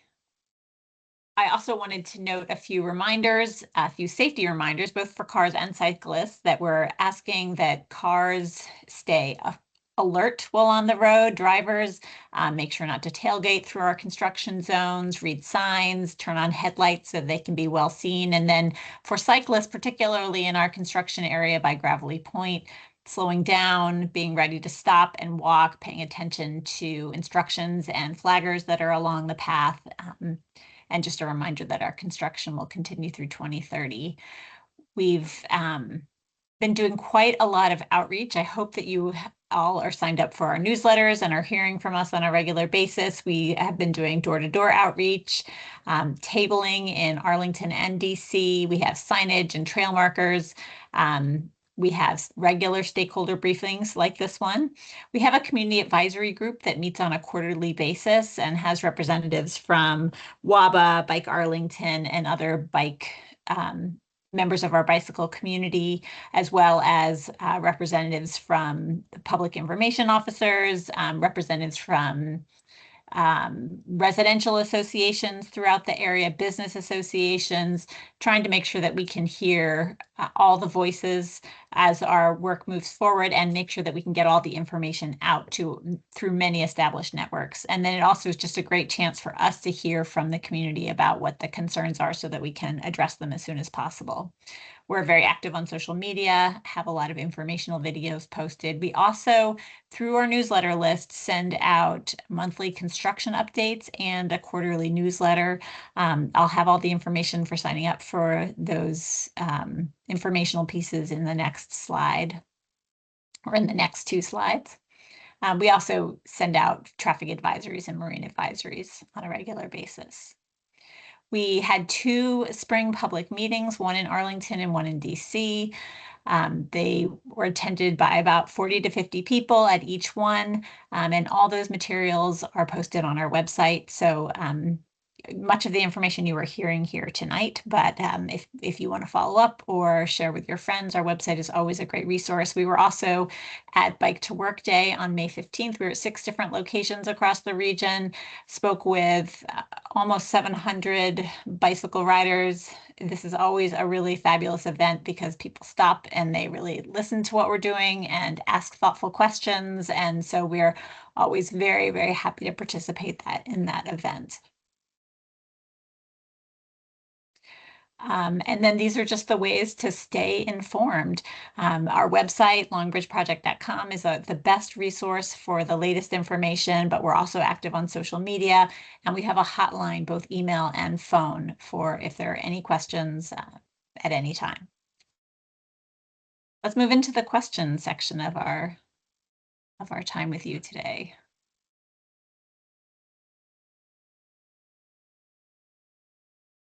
Okay, should I call Andrew? Sure. Thanks for the presentation. I saw you guys at the Winter Bike to Work event. Wonderful. Yes, that's right. How tall is the Jersey barrier there underneath the existing railroad bridge? I mean, I'd suppose I would say like taller is better in terms of protection or like the feeling of protection and separation. But just wondering what the current design is for that. Yeah, so the barrier will generally be 42 inches, but there will be a fence that's mounted on top of it. Basically, the Park Service was, I think, shared in the concern you're expressing here, that they didn't want the ability for either bicyclists to have an accident and go over the barrier into traffic, or traffic being able to impact bicyclists on the trail. So there'll be a fence. I don't know the exact dimension of the fence on top of the barrier, but it'll be a parapet and then a fence mounted on top of it. Great to hear. Thank you. Yep.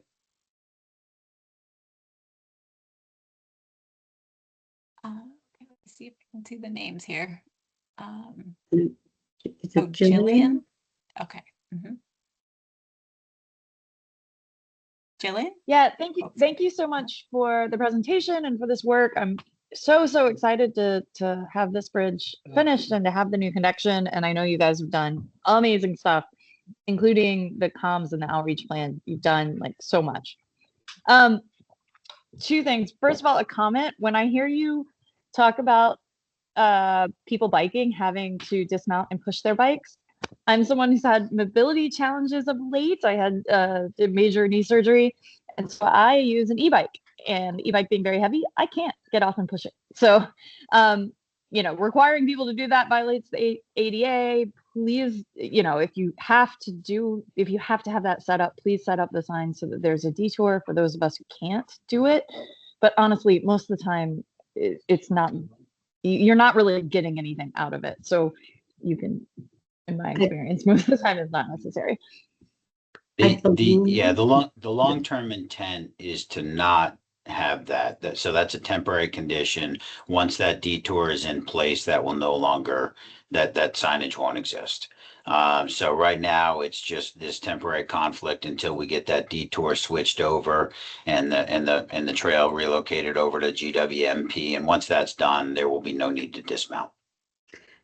That's fine, but I have to take kids to soccer and I have to get around until then. And I have no other way of knowing. The detour is expected in the next 2 weeks.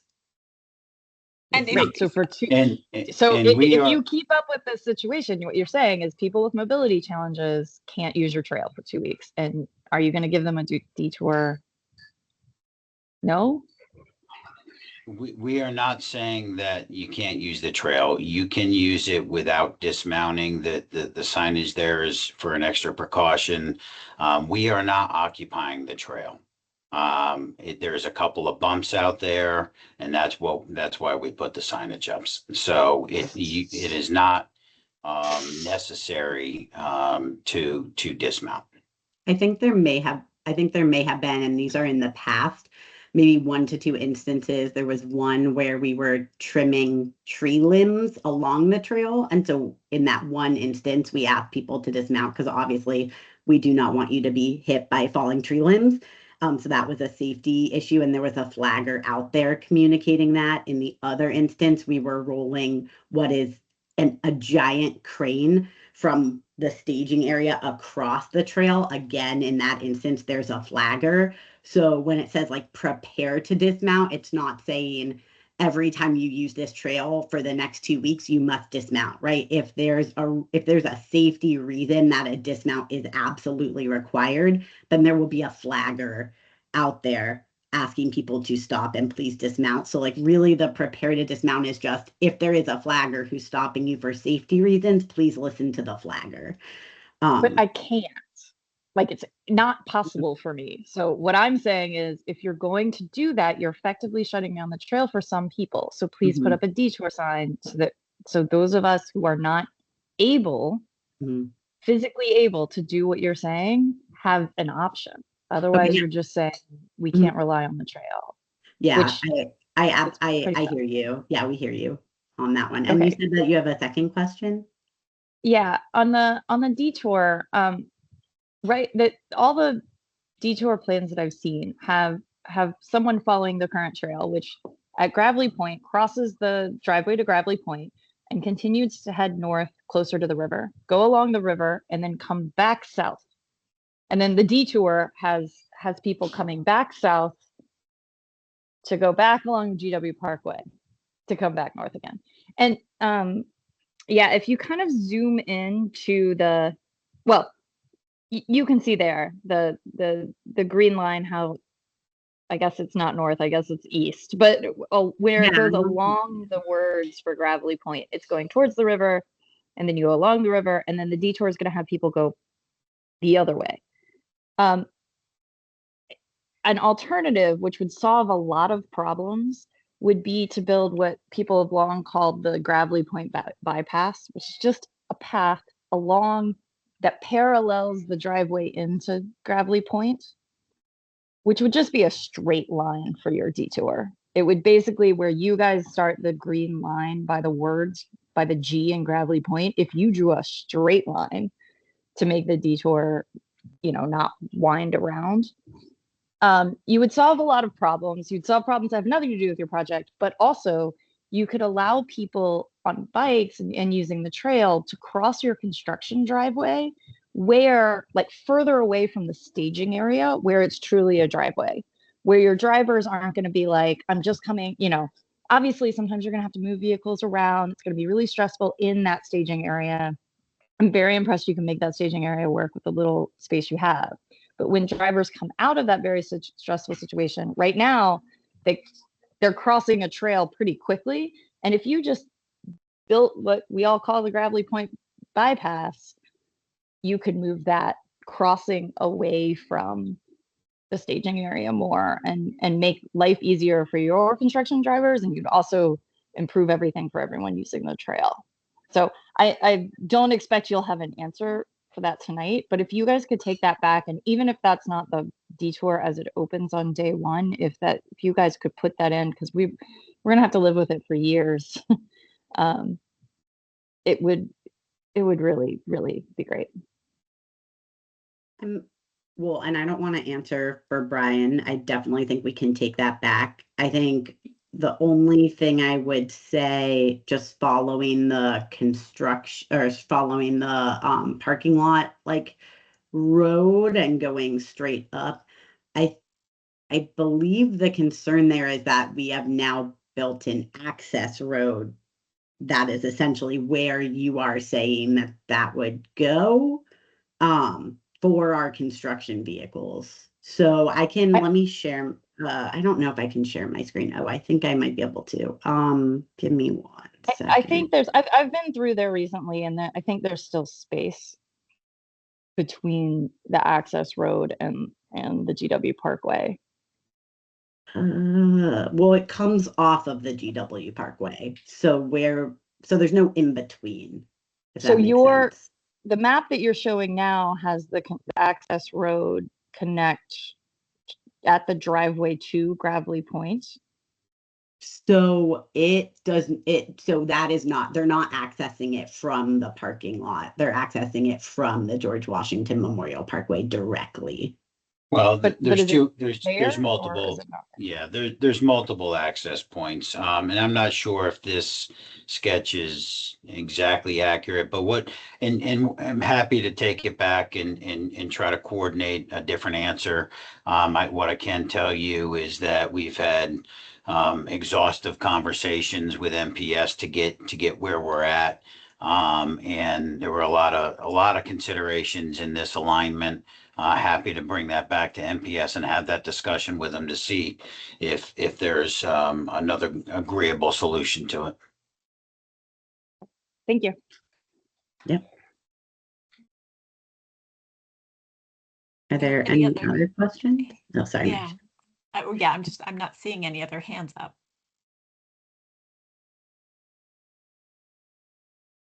There, Mr. Bress, yes.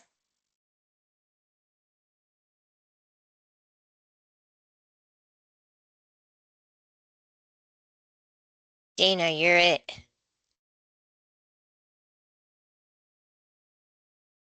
Yeah. Can you describe the maintenance of the MOT and how you're gonna and how you're gonna get feedback on whether it's working or not?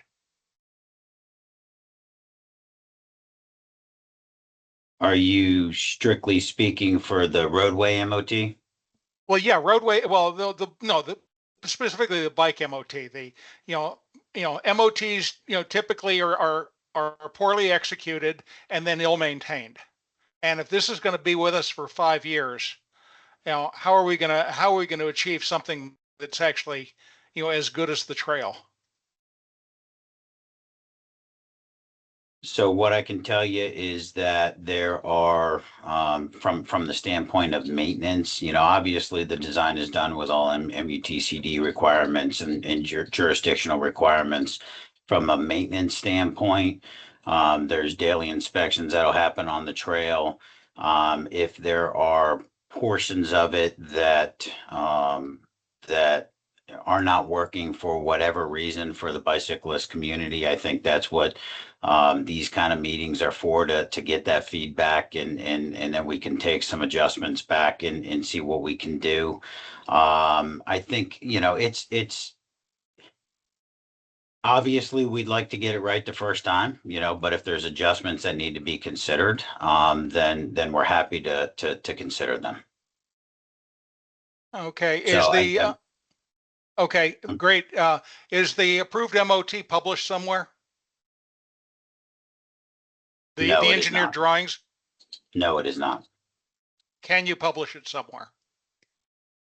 So my understanding is that this, when you talk about the bike MOT and you're talking about this specifically, this is being approved by the National Park Service.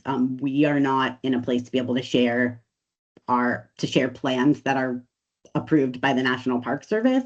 So if you wanted to reach out to the National Park Service and request that, you're more than welcome to, but we don't have the intention of publishing plans.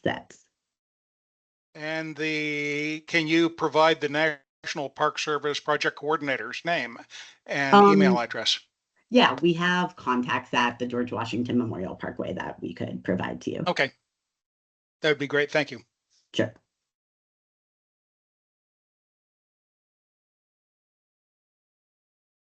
Okay, are there any other, oh, there we go. Just to follow up on Dana's question, because I don't think I heard the answer. If we do need to follow up with you guys, I think I heard meetings like this or for that, but are you just going to come back regularly, or how do we reach out if there is Can a you go problem back down to the the road? contact us page, Yes. Meredith? Yes. That's a great question, Jillian. The best way. Yeah. So we have a project hotline. I believe that's answered by like a real human person. That's correct. Meredith knows more than I do. You go. Okay. We have both a phone and an email hotline, and you can use either to reach us. And so they're listed here on the screen, and those are definitely the best ways to reach us because they're carefully managed and to ensure that you get a response. But also, in addition to those email and phone hotlines, we will be coming back regularly to meetings like this. So hopefully you all have been seeing us. We've been working on this project for years. I personally have been on it since 2019. So we, like Meredith said, we've been going out and doing essentially like a period of public engagement meetings every year since 2022, and we intend to do that throughout construction. So like Dana said, like we're going to be here for the next 4.5 years. So we appreciate how much time that is to the community, and we are fully invested in engaging throughout that. And if we're there's always happy to come back to this group. Go ahead. No, and if there's specific construction issues that I can help with, I'm happy to be on the ground with you guys to do that. Oh, that's the other thing. I think Meredith may have already said this, and I'm just repeating, but we have like regular construction updates and newsletters that go out. So I really recommend going to our website. You can sign up for those specific updates, and I read them myself, and I find them, I don't want to say I find them informative because none of us know 100% of what's going on with the project at any one time. That's why we're a big team. But I find you can really learn a lot from those. Yeah, and we really try to push out information on our social media feed too. Videos, there's some really great videos on our YouTube station about the work that's happening, particularly as we hit key milestones. So we're trying to educate and inform and be available to answer questions.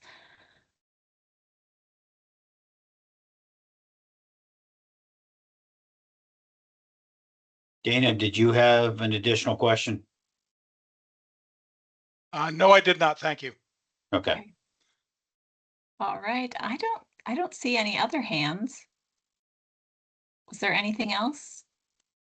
I think we're good for now. Okay. Thank you so very much. This has been enlightening, and it gives us some things to pursue, including the National Park Service contact.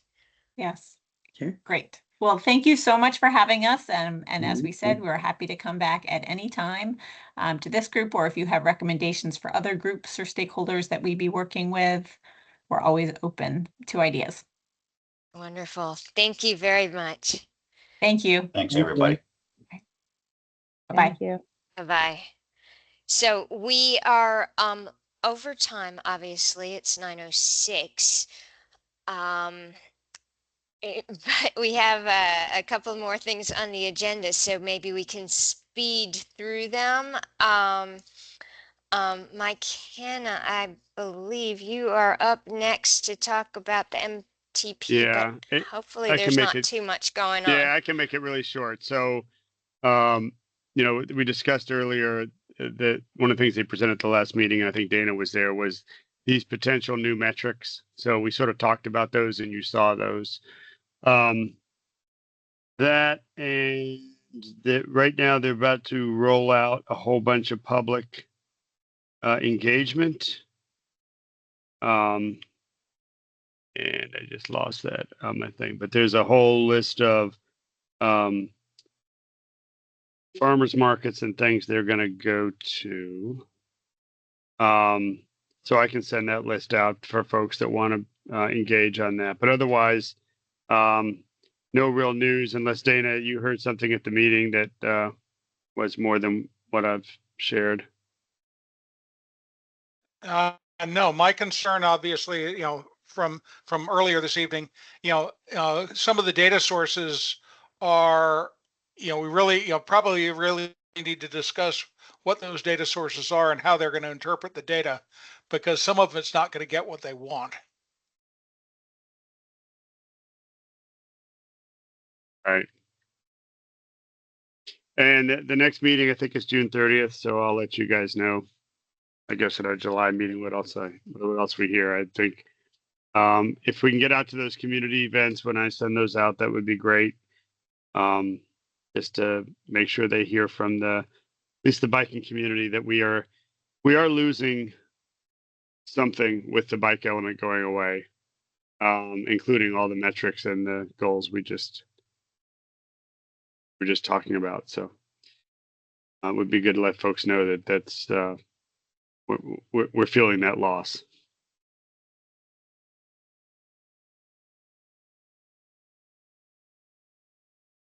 Are we going to try and fight for those, Mike?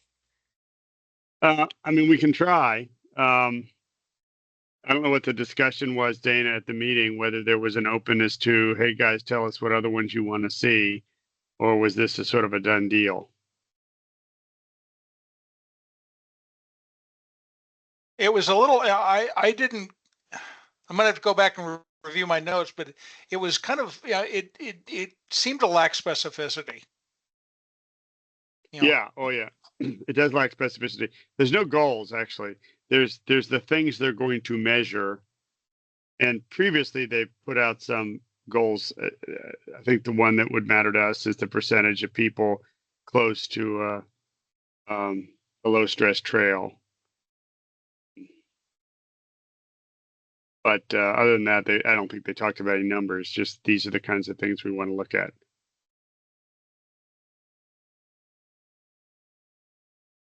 And certainly from that goals discussion, there's very little on intersections. And yet that's where All the accidents happen. Did you notice that? hello. Yeah, exactly. Yeah. I mean, it's nice to have low stress trails, but if you have terrifying intersections, then forget it. Right.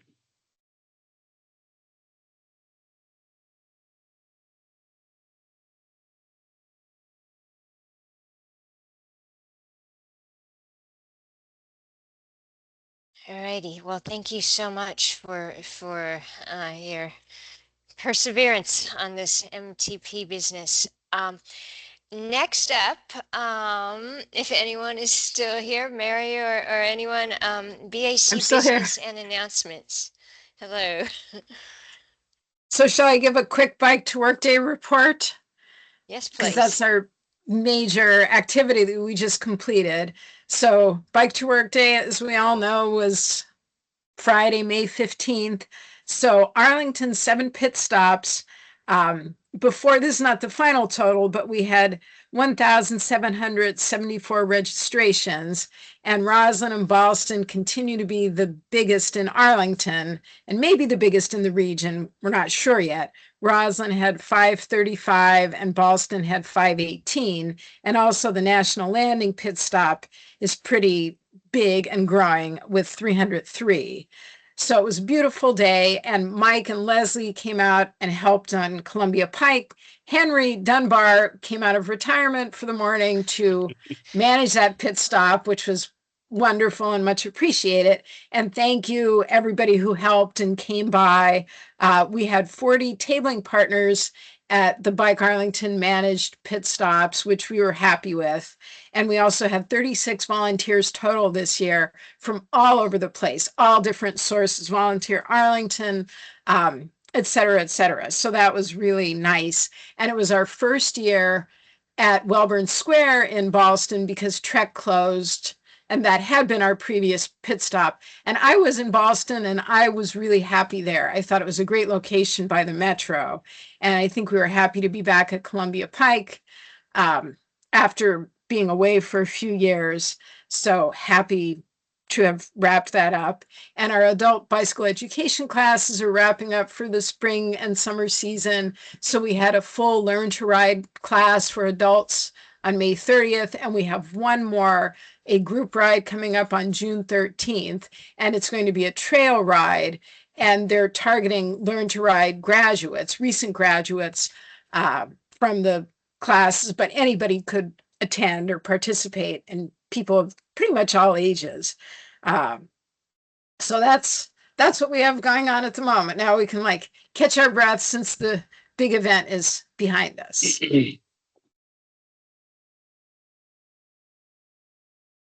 Well, congratulations. That sounds great. So, and those numbers are they higher than last year or? We're literally 35 less than last year. So we're very close. But also COG hasn't deduped their lists yet. So the regional number they're giving is right now is 12,777.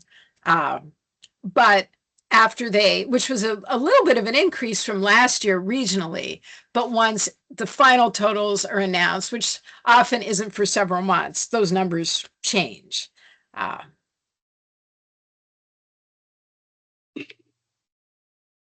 Wonderful. Well, thank you.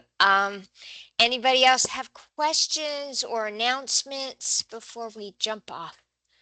Eric. Yeah, there are two events coming up I just wanted to mention. Tomorrow there's a Mid-County Infrastructure Projects open house. It's at Fleet Elementary School. It's from 6:30 to 8. So if people want to attend that, that's an in-person effort. But if people want to hear a little bit about projects, that's going on.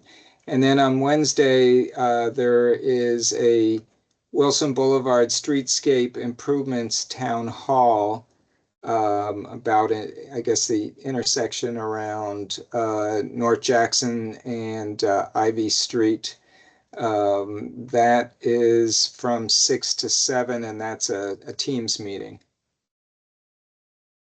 Thanks. Thank you. Those are good reminders. Anybody else before we jump? We're good? All righty. Thank you so much for sticking around these extra 15 minutes. Really appreciate it. Have a good night. Thanks. Have a good night. Thank you. Have a good one, everybody. Thanks. Night. Thank you.